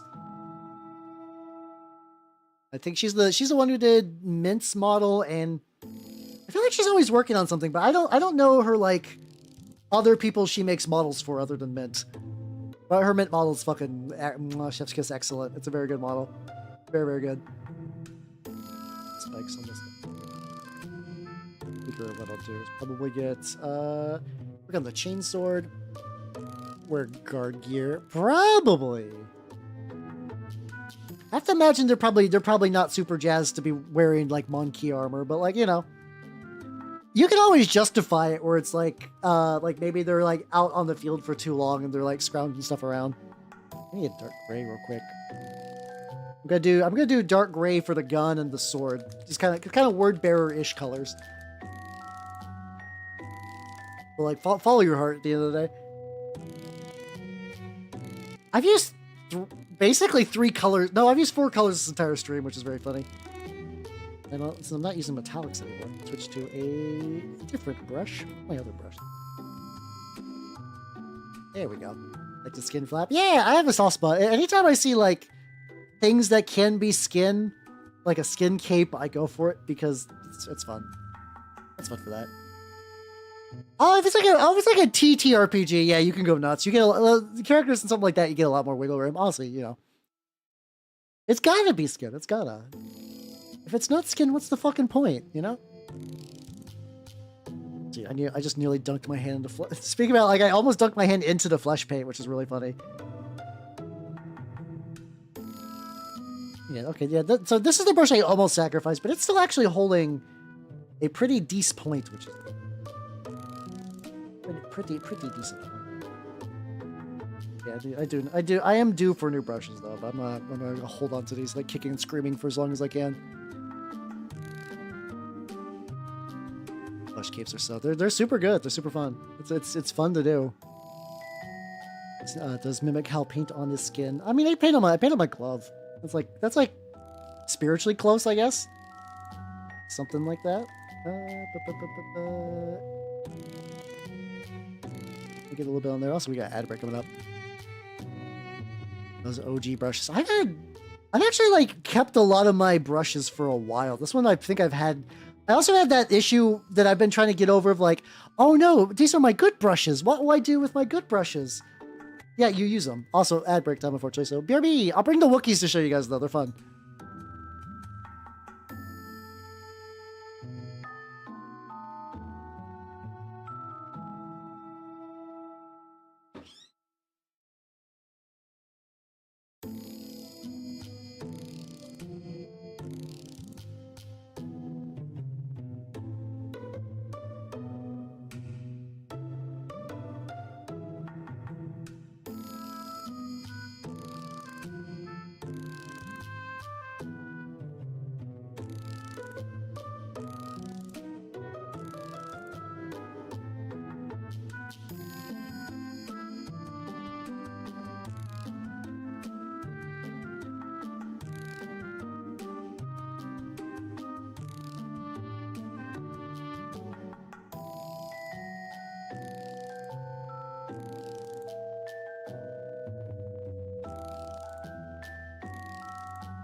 All right, we back. Wow. I grabbed the Wookiee. Look how big these fuckers are. This one's even like hunched. Oh, I think. Let me get. Hold on.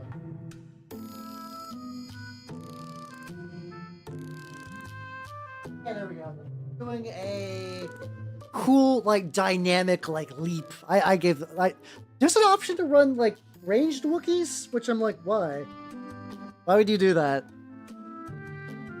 They're very fucking big, though. They're very, very, very fucking big. But yeah, going back to what Minidow said, like, a million years ago. This is the base they're supposed to fit on. They're supposed to fit on one of these. And, like, this guy's fine, but some of the ones that are, like, double-legging and, like...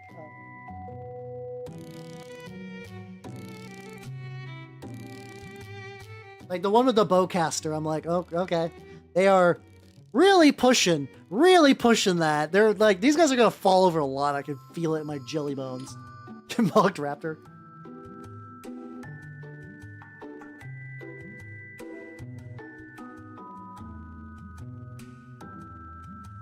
Who would win? Gene-crafted soldier, super soldier blessed with the gifts of the dark gods, or big carpet? Who would win? Yeah, I was thinking about doing something similar, Matthew, but I was looking into doing Witch Hunters. Because with Witch Hunters, you could run Luke as the Inquisitor Lord. And then, like, maybe get, like, another Jedi. I think you could run Ahsoka. I did see a thing where Amazon's like, yo, dog, we're selling Ahsoka for like $20 with a coupon, which is a good deal. But I'm like, I don't know.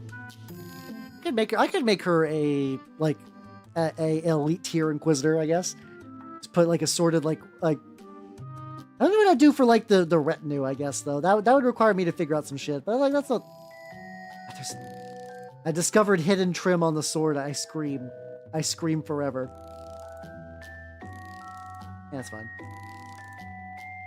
It's worth it. I'll, I can discover all the trim. Yeah, exactly. That was my thought too. I was like, well, at first I could go Mono Guard, but Mono Guard doesn't really have a good equivalent for a Jedi. I'm like, oh, I could run like a Sanctioned Psyker, right? But that's not quite it.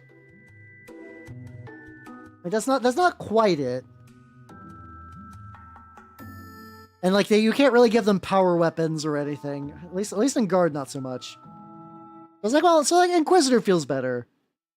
And I could use like I could technically use like Star Wars droids for like the what's it called? I could use Star Wars droids if I wanted to for stuff like the like servitors and whatnot, which would be kind of fun. Fuck, that guy missed one. That's fine.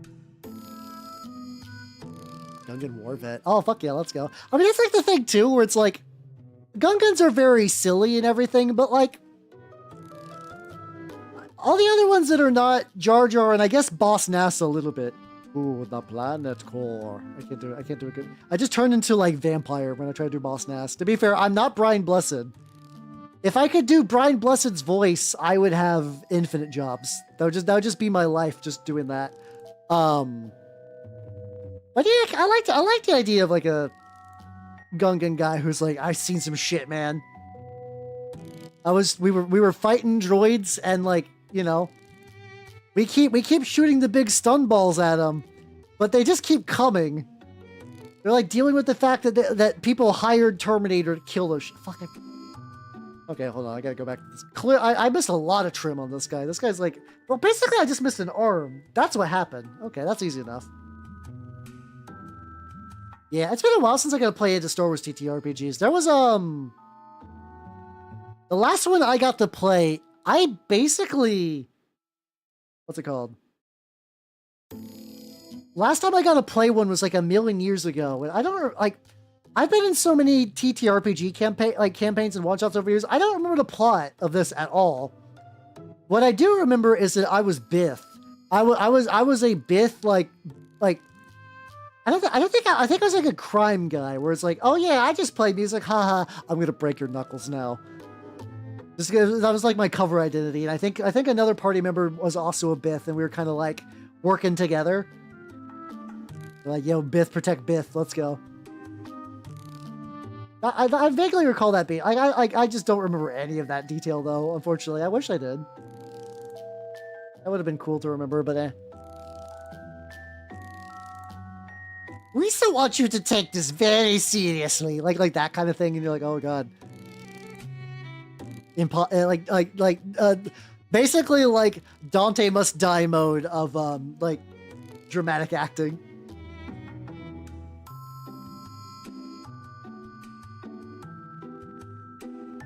But I think the metallic color is starting to separate a little bit.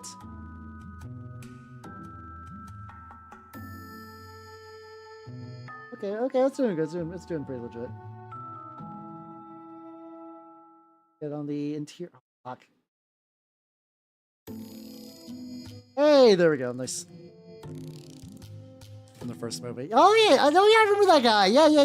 He was like, he was taking it reasonably seriously at the time. I mean, he had to deal with, like, you know, the comic relief character. There's not much you could really do about that as a proud military man.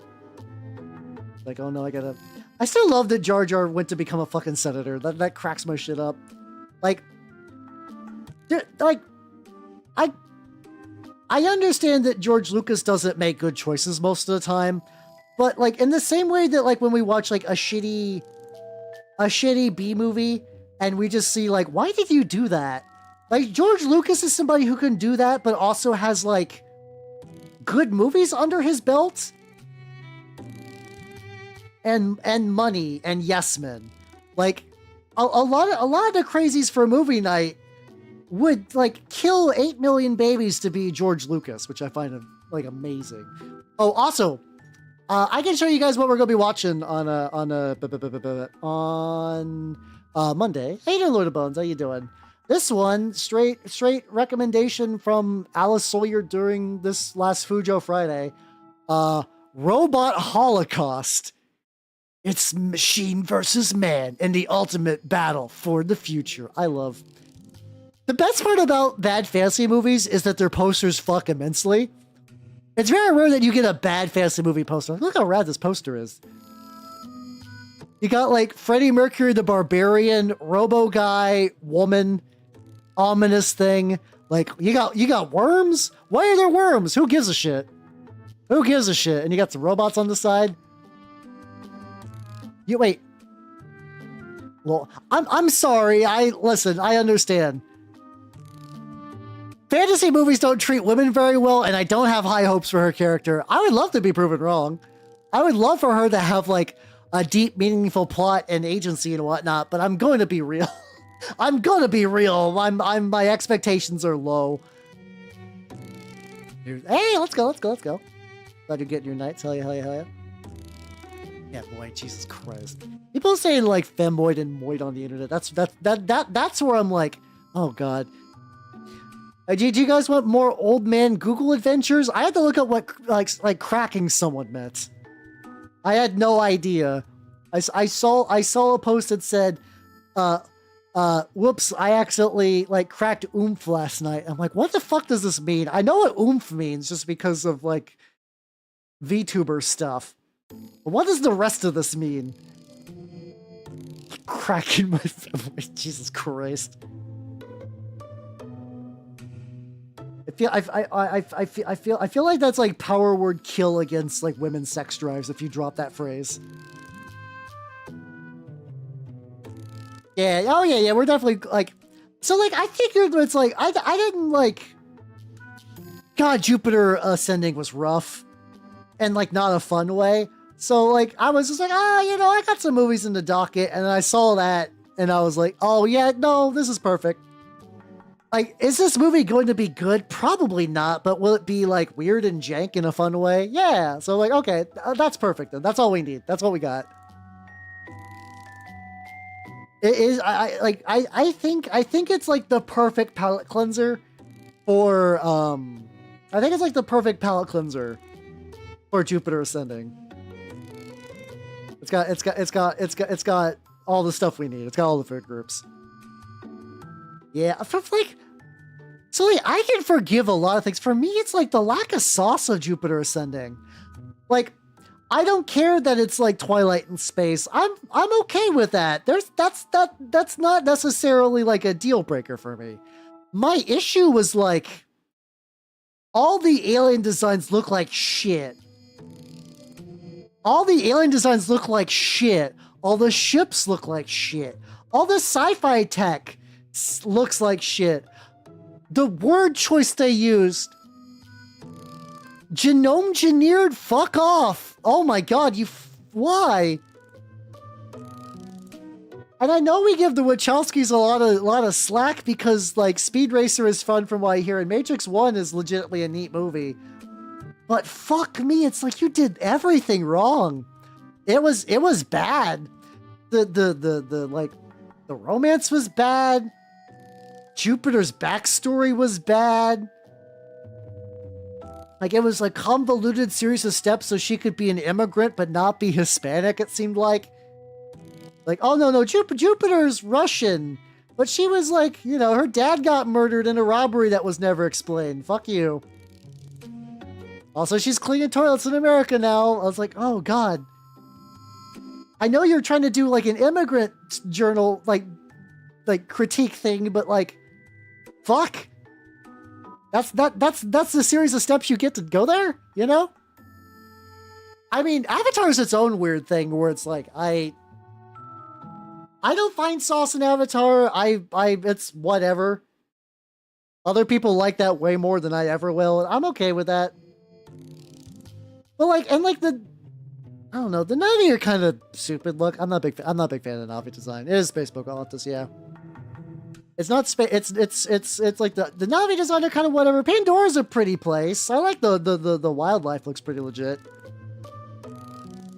I have not either. I mean, the only reason I saw the second one is because I was invited to watch it in the theater with my adopted family. They're like, "Al, you want to go watch the new Avatar for free?" Like, yeah, okay.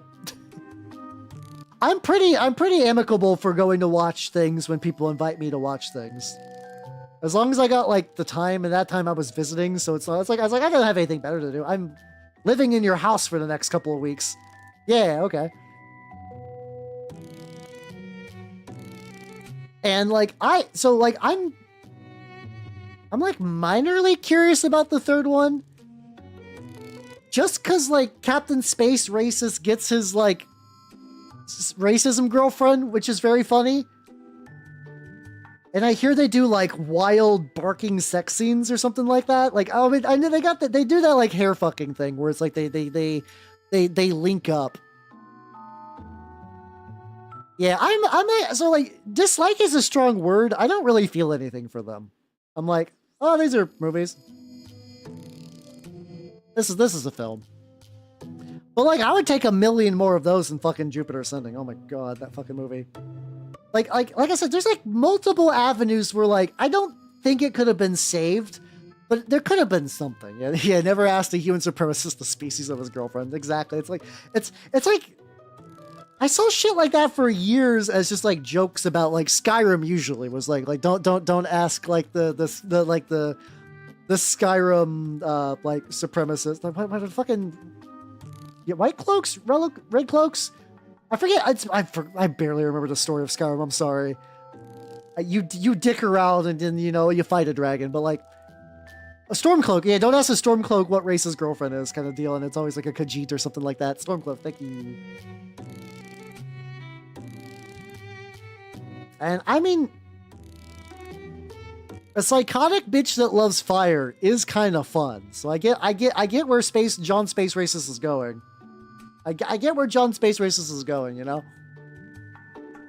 Yeah, I like I said, I don't really have a strong, like, I'm a little curious about that, but like, I don't really give a shit about like, but like, I don't have like a visceral reaction to that. So like, if somebody was like, watch this, I could be like, well, yeah, maybe or no. But like, it's not the same thing. Like when people ask me to watch read Dungeon Crawler Carl, I'm like, I don't want to. No, I'm sorry.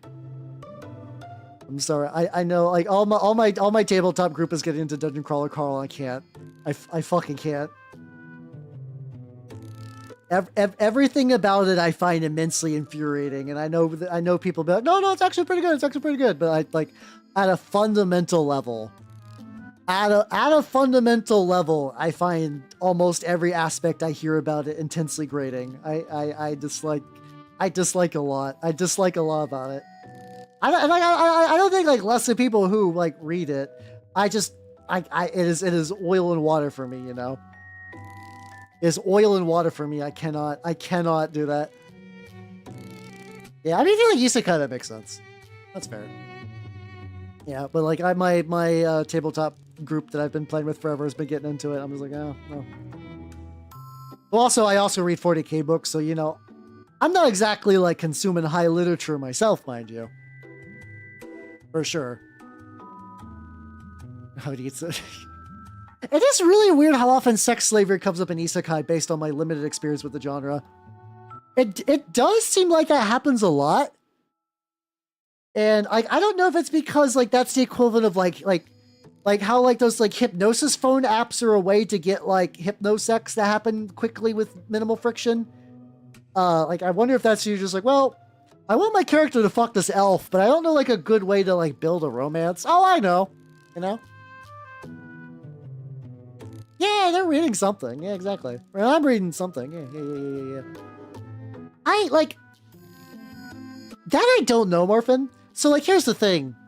I grew up with Order of the Stick, and I like Order of the Stick conceptually. Like, I still have fond memories of Order of the Stick, and that's a setting where like it's D&D 3.5, and everyone knows the rules of D&D 3.5. And based on my limited knowledge of like lit RPGs, that counts, right? That basically counts, right? So the entire series has a tournament arc. I don't know if that's a positive or not. And like there's a similar one for Exalted called Keychain of Creation, which I think is basically scrubbed off the internet. I don't think any like I could be wrong, and maybe I just didn't look hard enough. Last time I checked, Keychain of Creation was lost media. So like I don't hate the concept conceptually. I don't mind when people like this is also gonna be a weird example. I like Homestuck. I feel like Homestuck's got similar traits. They're aware of the game they're in. And I one of my favorite parts of Homestuck is like the way they purposely manipulate and break the rules. I like seeing the trolls cycle of Esberb get fucked up by outside forces that they both could not control and accidentally set in motion.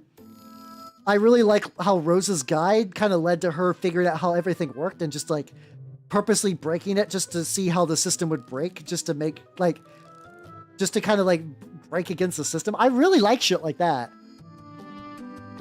Oh, don't say in 5th grade, Marfin. No, I feel I was reading that shit in college, my dude. I'm dying. Oh no. I'm turning to ash. But so yeah, like I said, I think conceptually I could be like led to the water, the watering hole of lit RPG. I think I could enjoy it to some degree. However, every time I see Carl in his boxers, I require the sweet release of death. So like I can't do that. I can't do it in particular. Also in general though, I'm not a big isekai fan. I like it when my fantasy is fantasy. I'm not isekai has never really done much for me, honestly. It's amazing. Yeah, I'm just like I'm a rubric marine just shoved into the body of a VTuber. I talk about my jellies all the time, but realistically, when I turn off stream, I just settle back down into the lamp and go into torpor for the next stream. Yeah, I know exactly. There's a mimic. It's called Everyone Loves Large Chest on Royal Road. You can link it to me, but I'm gonna be honest. No promises. I barely have time to watch stuff I'm interested in, and if this is an isekai thing, I'm kind of lukewarm to start with on. If I'm gonna be honest, I'm gonna be honest. I downloaded there's a 90s Japanese tokusatsu movie called Skull Soldier that I was like, ooh. I want to watch that. I want to read that. I want to watch that. I got that downloaded and I haven't actually gotten the chance to fire that up yet. Oh. I think rubrics are neat, but I have weird feelings about rubrics because I think the rubrics are really cool. And like the idea like, oh, you worship the god of change, but due to trickery, you're actually stuck in a static form. Oh, isn't that devilish? Oh, such is the will of Zine Shahao. Like I like that, but then also like I feel like when it comes to like the war game, I mentioned this like a while ago, where like, I feel like that not handcuff, handicapped the entire 1,000 Suns forever. Like I think that just kind of that just kind of put hard limits on what you can do with 1,000 Suns. And I think that's unfortunate. Also, I do like the mutations. From what I understand, a lot of the sorcerers under their like armor, they're also like fucked up and tentacly and weird. But it's like, man, I want to see more. I want to see more fucked up Zinch Marines, and I think 1,000 Suns kind of fuck with that concept because you know they're the poster boys. Like I've seen like really cool like Nurgle aligned like Iron Warriors and stuff. I've seen like, you know, the Purge Marines, which are like, yeah, you know, we don't really give a shit about the mutations and the disease. We just want to nuke all life using like bioengineered plagues and like old weapons and stuff like that. I was like, that's cool. That's neat. I like that a lot. I mean, I like mimics, but like, for like, it's in the same way that like elves, that like if there's like an elf in a thing that I'm already watching, I'm like, oh, elf, but I don't go out of my way for mimic or elf content, I guess. They show up from time to time, and I'm like, oh shit. I point and I make the face. Your elves and mimics. Oh shit. Oh fuck. Those are two things that I am. So I'm currently doing that thing where I'm just adding the tarnished metal, but I'm doing that like real early. What, like, yeah, that just kind of terminates off to the side, I guess. Fuck me. All right, it's on the other side there. So Freerun unironically is in my backlog. Freerun has been in my backlog for a million years, and I've just not gotten around to it. I do want to watch Freerun because it is an actual fantasy. It does. Everything I've heard about it seems like it'd be kind of my jam. The only reason I haven't is just because, that's really about it. There's no good reason. There's no good reason for that. That is a genuine. I have not gotten around to it just yet, but I'd like to. I'm gonna do. I want to do this. 8 hours sit down, 6 hours. I mean, like this is another thing I still grapple with time management. Like, what was I doing on Saturday? I stayed up really late the night before after running Dark Heresy because Imperium Maledictum, you know, easy mistake. I ran that and I stayed up late and then I slept in super late and I got up and I watched Margot play the Indiana Jones Riona game, and then she finished, and then I had to go shopping for grocery stuff. What did I do after that? Legitimately, I think I just lost track of time. I'm like, fuck, I gotta stop losing track of time. I think I just need to uninstall, like, yeah, I just need to uninstall Slay the Spire again. Here's the thing. I've gotten to Ascension 10 on Slay the Spire for all the characters. I cannot beat Ascension 10. Like, what's it called? I hate Aeon Glass so much. It's unreal. I hate that there's a boss that like can just hard counter some of my favorite builds without me knowing. She's got like, Marco's got a very interesting fixation on Harrison Ford and Indiana Jones. I find it fascinating, but like, it is her little Riona Indiana Jones game, and good for her. You know, I'm glad she got that. I did like Dungeon Meshi though. I did like Dungeon Meshi. Dungeon Meshi is the victim of I'm watching this with a friend, and then when the friend stops watching it with me, I don't finish it. I need to go back to Dungeon Meshi as well. I need to go back to Dungeon Meshi as well, but I was enjoying it. We got like right to the part where like Fallen is like you learn what's been up with her for a bit. I gotta get back on that bad boy. Better Express now, I guess. Yeah, exactly. I mean, it's fun. I love seeing people get fed with their hyper specific interest. You know, as somebody who has like very specific interests and stuff. Like I like it when I get fed, and even if I don't agree or like not agree, agree's the wrong word. Even if I don't get or like feel the same feeling other people get when they get fed. And by I get fed, I mean when like something that you really really like it's a thing that really activates your almonds. That's what I'm talking about here. Of course, I'd be like, yeah, that's always the thing with Universes Beyond. Everyone's like, well, I don't like Universes Beyond, but if they did this one, yeah, I did order a couple Hobbit cards. I ordered a couple. I'm still burnt out on Magic though. I'm still burnt out on Magic. I'm just kind of not feeling it. I'm not feeling it. My Magic group has been busy anyway, but I'm like, I'm in a weird spot where it's like I like them. They're great, but I'm just like I'm not feeling Magic, my dudes. I don't know. Maybe give me like I don't want to be like, oh, I'm gonna vanish for like a month and see how I feel, because we had that happen. We had that happen with like another group, couple members of the group, where they were just not feeling Magic anymore and they never came back. Oh yeah, that's happened to me too. But it's also tricky because like I've gone dormant on Magic before because of like circumstances and stuff like that. But now I'm just like, I find Magic exhausting as a thing, and it makes me sad sometimes as a thing. You know, the Magic is gone. Indeed.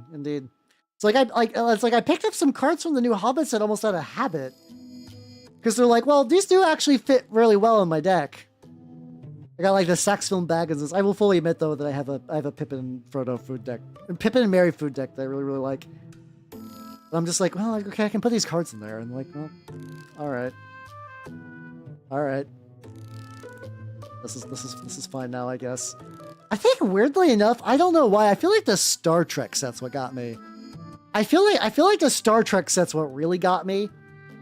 Because like I've already kind of had that thing where it's like a lot of the Marvel stuff I'm like whatever on. I hate when it's just like a dude in pants. But you know what I really hate? When it's like visibly an actor. When it's visibly an actor. Oh, I super dislike that. Like here, let me give you a really good instance. Hold on. Now this is technically one of those like reskin cards you can get. Let's see. Let me find this real quick. All right, let me grab this. So like this is a Magic card that's coming out in the next set. Like I said, it's a reskin of an existing card. It's not a brand new one.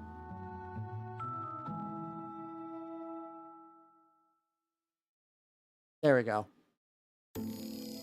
Sheoldred the Apocalypse needed a reprint. It was like it is or nearly was a $60 card.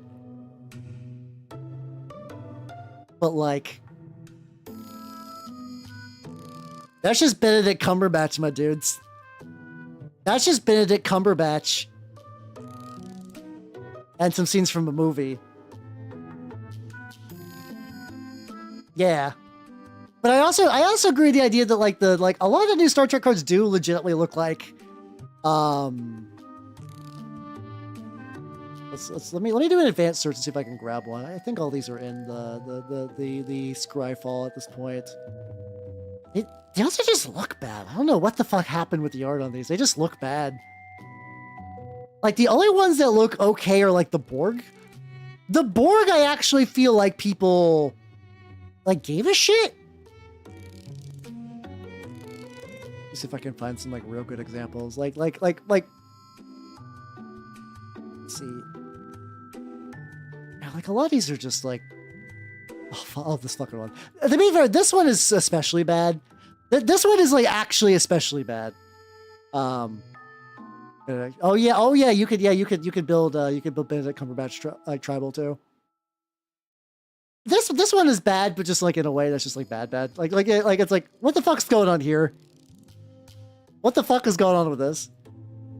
But yeah, just like a lot of these just look like they just painted over like. Okay. I have a better example. I'm gonna delete that one. Like I said, that one's just goofy looking. But like this, and like this card is like, oh, this is like a fun moment from a movie. Hey guys, do you remember Wrath of Khan when he went Khan? You remember that? They just painted William Shatner. It's just William Shatner. It's just William Shatner. It's just William Shatner. With no changes. Like, when they do them, like, at least when they did the Marvel cards, they made up like unique scenes. These are just snapshots. These are just snapshots from like the movies and the show a lot of times. Or like this one. Hold on.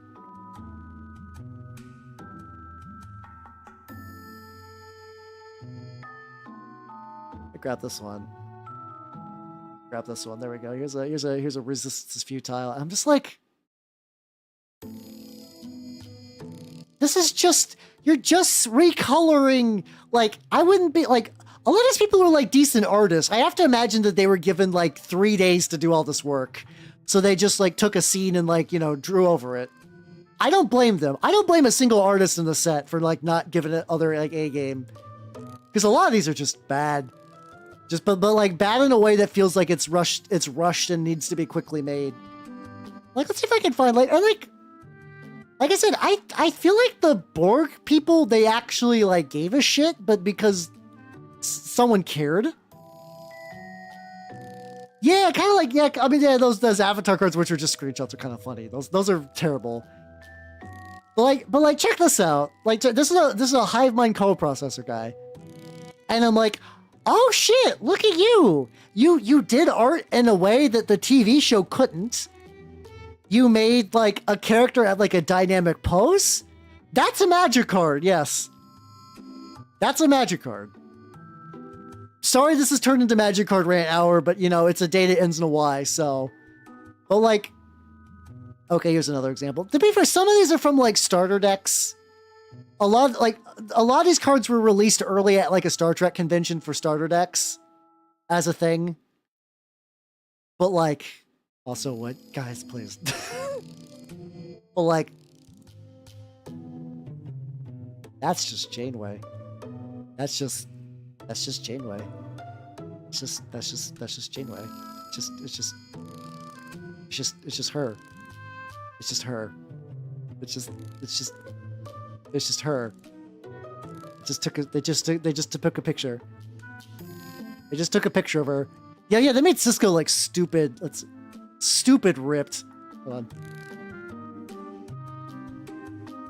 Yeah, I forget actually how you use. Oh, it's with a K. I was like, what the fuck am I doing wrong?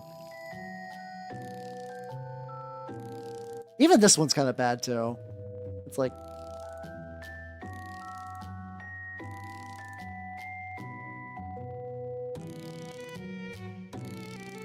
this is just a Cisco. I love that he's a 5/5. I don't even think it's an AI gen thing. I just think that like this art needed to be out quick, and there's probably some stipulation from Paramount. I actually don't know if there's a just real people tag. I would not. I think sometimes if you go to like the advanced, actually hold on, let me see if I can find that. Because like some people will do like they'll put like a Scryfall tag on Reddit or something. Scryfall real actor. You know, I wonder if I can find that.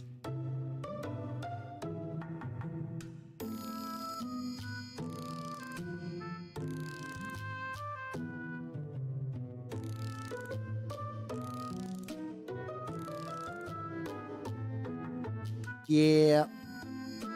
I'm not really finding that. Let's see. Maybe if I do Scryfall real people. That. No. Okay, I'm not finding anything immediately, but like that probably exists somewhere. That probably exists somewhere. And this is what I'm talking about, where it's like it bums me out. I see that and I feel like man, I don't fucking know. That's how you doing, Game Happy. How you doing? I'm you know, ranting about Magic as one does.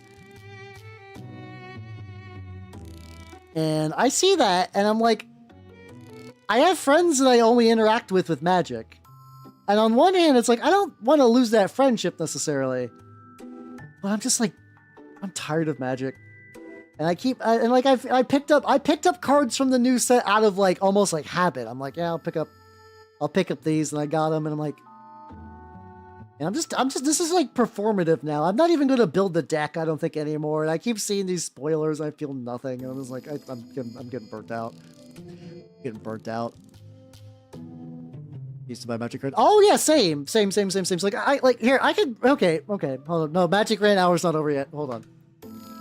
Let me show you my favorite card as when I was young. I started on. Let's see.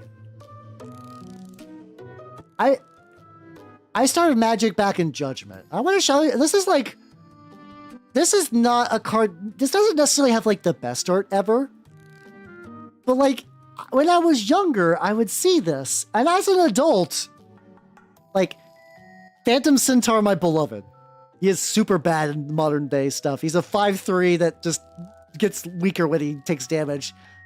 But like, look at that fucking art. Like, just look at the way, like, the composition's good. It's hand-drawn. It's, there was a whole cycle of, like, Phantom cards, so, like, there was, like, a cool, like, theming to it. Assume like what else would you play? I mean, that's to be fair. Asking if a nerd plays Magic is not like the hardest sell ever, you know. Yeah, I totally wasn't playing before that. I mean, that's fine. That was just my first set, so like I remember seeing Ambassador Laquatus like Laquatus champion on a box. But that was Torment actually. I think my starter deck was Judgment, but we were aware that Torment was out of set because, you know, sets would just kind of... Hey, guys, you remember when sets would, like, sit on a shelf for a while and you could kind of, like, casually pick some up when you felt like it? Remember that? Wow. Oh. Anyway, yeah. Oh, Tempest Block is fucking rad, too. Hell yeah. But, yeah, I'm just getting burnt out.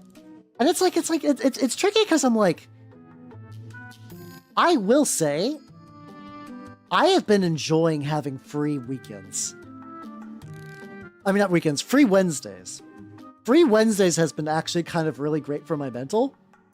And I could put that energy towards like prepping for TTRPGs and like, you know, maybe working on some stream stuff, doing some research, maybe just watching anime or something like that. Like, fuck, okay. That's tricky. Cabal Virtual Flux. Hell yeah, let's go. Let's go. Yeah, Subtute Co's are really, really good. Hell yeah. Barktooth Warbeard. I don't remember that guy off the top of my head. Is this like a Legends card?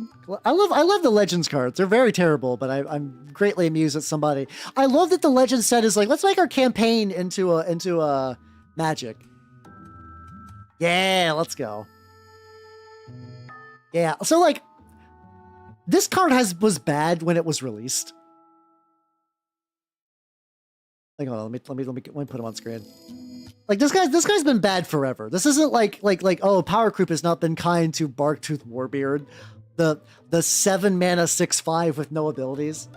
I do love the mystique of these old legends though. There's like something really charming about them, and the fact that they get like you know, this is somebody's like D&D character, like D&D villain or something like that. I find that immensely charming. So I have to cover up the Plumbo tits. It's not her fault. Oh, hold on. I actually almost turned on shield mode. Not gonna do that. But yeah. Wasn't Barktooth though? Did they make him Patrick? Fuck, I forgot that they purposely made like Patrick like a shitty card. Like that's kind of amusing, but it's like, yeah. Stormcrow clearly. I like how there's cards that now generate Stormcrow tokens. Just like the jokes have become real now. But yeah, it's like, oh man, I don't want to like. It's like, yeah, I guess I could also try to find out like other ways to hang with them at some point. But I think they also just mostly play Magic with each other and like D&D and stuff. And like, I'm not looking for a whole tabletop campaign in my life now. Like, I mean, I guess I could always just take like a couple months break too and just see how I feel. It's like, okay, I feel like coming back. I built some new decks or whatever, you know. There are Black Lotus tokens. You can do the Garth like One Eye or whatever. Okay, that's not a token. You can generate a copy of Black Lotus through him. That is the thing you can do. That's the thing you can do. So like it's weird. What's how you do Pinopo Stock? How you doing? Okay, fair. Oh fuck yeah, let's go. The only Magic artist I've ever really gotten to like meet too. I did see RK Post at a convention though. RK Post is a nice dude. He's a very, very nice dude who makes a lot of really weird hyper-specific tokens, which is very great. You know? Oh, you know what I could do? So, I was wanting to play a Dreamcast game I was wanting to play a Dreamcast game on Thursday. I know what I want to play now. I know what I want to play. Hold on. You should go wash your hands. You'll probably be fine. Go wash your hands if you haven't. Wash your hands real good. Wash your hands real good. That'll never hurt. It never will hurt to wash your hands after spilling chemical on them.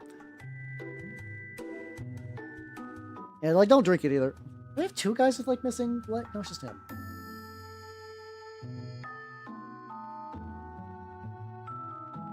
Oh yeah, that new dude. Oh yeah, that guy. Yeah.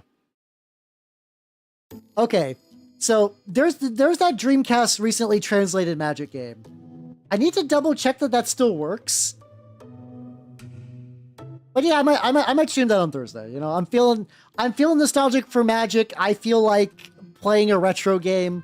I mean, I guess I could do like Chandelar or something like that. But I think the novelty of Dreamcast Magic for like one stream is kind of fun.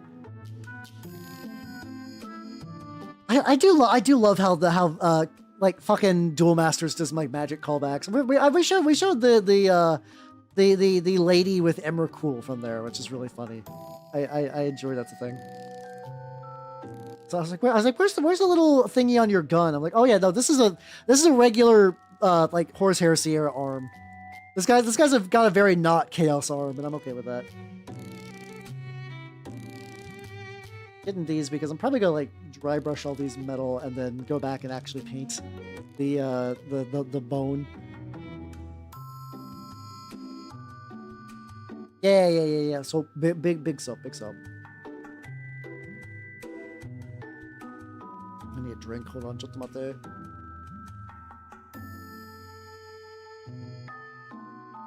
How you doing, Oregon? How you doing? Angry about Magic. Actually, more like burnt out and like pessimistic and just defeated. Really, more than anything. Like, I'm not even mad. I'm mad, but like not in the way that I'm like, yeah, no, this isn't getting better. This isn't getting better. So this is a what's it called? Oh yeah, I should actually probably just paint the trim on this blue as well. Because I'm gonna make that copper. These are resin versions of like the old Raptors backpack. They're designed to mimic the look of the old Raptors backpacks, but they are specifically resin. Because I like the big swoop backpacks, but also if you go for the official metal ones from a million years ago, they're like $200 for a set of 5. I mean, it includes the Raptors too, but I'm like, oh no, I'm good. So yeah, I found some good 3D prints. The heads are from Chaos Chosen from the heads are metal, the backpacks are resin, and then the bodies are plastic. Mixed media, baby. Let's go. Oh yeah. Hell yeah. But yeah. Yeah, they're going pretty good. Today's been like, I mean, they're like, I think even just like the basic, like the default color for that's actually kind of neat. It's fun. I like mixing around with stuff. It's been a while. Like, I mean, I haven't used fire for my minis in a while. I did used to burn some capes, but like these guys are kind of like, as much as I like the jump packs, but they don't really make sense to combine with capes a huge amount because, you know, they're gonna get fucking burnt off or whatever. I mean, it's Warhammer. I can kind of do whatever if I really felt like it. I'm like, I'm good. It's fine. Yeah, they're like, there's good options, but yeah, I was like, well, there's a guy who does like retro style bits, so I'm like, oh, this is perfect. This is why I like 3D printing, is I can get the bits I want without like selling my kidneys, jelly kidneys. That would just revert back to jelly. And got a regular S grate. You got a regular S grate. You have a regular S grate. You have a fancy grate. But yeah, I think that's the thing I'm kind of curious about is like, if I go to Under the Dice Fest, I might be bringing back a haul of some metal minis. I just don't know what. I don't have any like specific thing in mind I'm looking for there. I'm just gonna see what shows up, and if there's anything cool, I'll be like, hell yeah, let's go. Hell yeah, let's go. Sometimes people will just sell whatever there, which is neat. What do I do? Like, I got like the tip of things.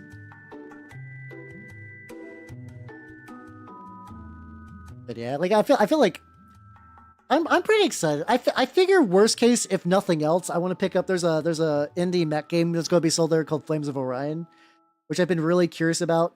It's like basically like BattleTech scale, but it's more like no, that's not. I can't say it's more customizable. It's more. It's less autistically customizable and more kind of like free flowing customizable. I guess that's a better way to say it. Like you got parts. You don't have like specific chassis with specific variants, and that which you would take in the Mega Mech to like fully trick out. Not that that's a bad thing, but it's a different thing. It's a different thing. Something like that. Where can you buy?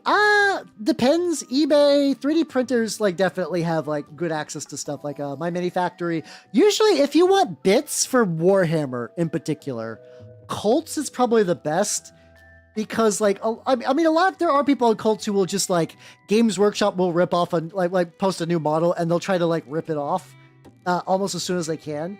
But a lot of people will do like, oh yeah, this is like where I put like my custom marine bits there. But you can still find some of that on My Mini Factory and stuff too. Like I got this guy on My Mini Factory, like the jetpack. And then once you do that, the sky's kind of limit. There's like Red Warden Minis who does a lot of stuff like this. There's a bunch I'm just blanking on. But yeah, if you ever need like Rex for like who does like bits and stuff, I can probably dig that up later. Yes, Gene Stealers. Also like the Cheese Stealers. Those like Skaven Gene Stealer. Like they're basically the Gene Stealer models, but they're done with Skaven, which I find delightful. Those are nice. Yeah. Oh no, I love. There was like one that was like big stinky fart lord of the god of ass or something like that. That was for like a Great Uncling one. I forget the exact name combination, and it was just like so stupid that I'm like, fuck yeah, let's go, bud. Hell yeah. Hell yeah, hell yeah, hell yeah, hell yeah, hell yeah. But yeah, no, they do that. I mean, some people will be like, "Oh, these are just jump pack pauldrons. Who gives a shit?" It really depends. So, like, I've seen bits that were like custom made by like my favorite Gal Vorback bits, my favorite possessed bits of all time, were made by a guy who just doesn't have a presence on there anymore. He just scrubbed his whole library, and like, he didn't have to. He didn't like. He made them. They're not based on, I mean, they're like, you know, spooky Space Marine bits, but like the way he did them was not like obviously like, oh yes, Games Workshop is going to sue him because these parts look like identical to stuff they've made. Oh, but the thing is, like, we got Gene Stealers, we got like, I like Skaven. Skaven are a clusterfuck of an identity because of the different clans by design. So like, you can't really make a faction like Skaven again. The fact that Skaven are Skaven is an accident of Games Workshop not giving a fuck. So they did not want to do that again. But like the aspects of Skaven as well are like split against split across other armies. You got like Drukhari for like the weird like flesh torture, flesh crafting stuff, and occasionally some beasts. You have Imperial Guard for just dude spam. Gene Stealers also work for a lot of both of those as well. Tyranids even kind of work a lot for that, for like the idea of just like swarms of just disposable chaff where you got like a big fuck off monster in the back to like actually do the damage. There's so many different like expressions of the gameplay style of Skaven expressed in 40k that you're not really going to get anything custom out of that. Like they're not going to do a bespoke Skaven army because like why would they? It just already exists. It just already exists. And hey, if you really want them to be fair, if you really want Skaven 40k, just take one of those and add rats. You got so many options, I believe. Yeah, you got like, really as long as you aren't doing Custodes, you can or like even I guess regular Marines, but you can probably justify Marines in some way. You can do Skaven. You can do Skaven for sure. Yeah. Every now and then I get jump scared by the fact that there's this like Noelle King remix. I think Noelle has gotten better at singing, but like she used to be the kind of like, oh, this is a hollow that can't sing. That back before like being an idol was mandatory, like a singing dancing idol was mandatory. Skaven moment therapy. Exactly. Skaven. I mean, yeah, Harad kind of have a similar spooky lore position as them, but yeah. I don't think we're gonna get. I mean, a Harad Kilty would kind of fuck, but like. That's like a fun one-off treat more than anything. And Let's see. With that, it is late, so let's go to the chatting screen. Wow. All right, also make sure I mute this tab. I heard myself, but no more. Thanks for coming, everybody. I had a lot of fun. So, God, I really did. Tomorrow in Discord, we're going to be watching Robot Holocaust. Movie, Alice Sawyer said it was rad, so I generally trust her taste in garbage, so I'm pretty excited about it. So that's gonna be tomorrow's movie. On Tuesday, I might paint these guys again, or I might mix it up. I'm definitely taking a break from the guard for 1 week. Or maybe I'll work on some rust vultures. I don't know. I got stuff. And on Thursday, I've decided. On Thursday, I am going to be streaming the Magic the Gathering game for the Dreamcast that was translated not that long ago. I'm going to do this. I believe so. I pre-ordered a Carcass Front. I don't know when that's coming in. Probably soonish. I don't know when that's going to happen on stream. Imagine soon. Probably. But with that, yeah. So yeah, if I'll let you guys know when I get it. Don't worry. And then I'll probably mostly do the Heretic side. YouTube people, I'm going to cut you nerds loose. Take it easy. So bye, YouTube people. Bye-bye. And who is on twitch.tv?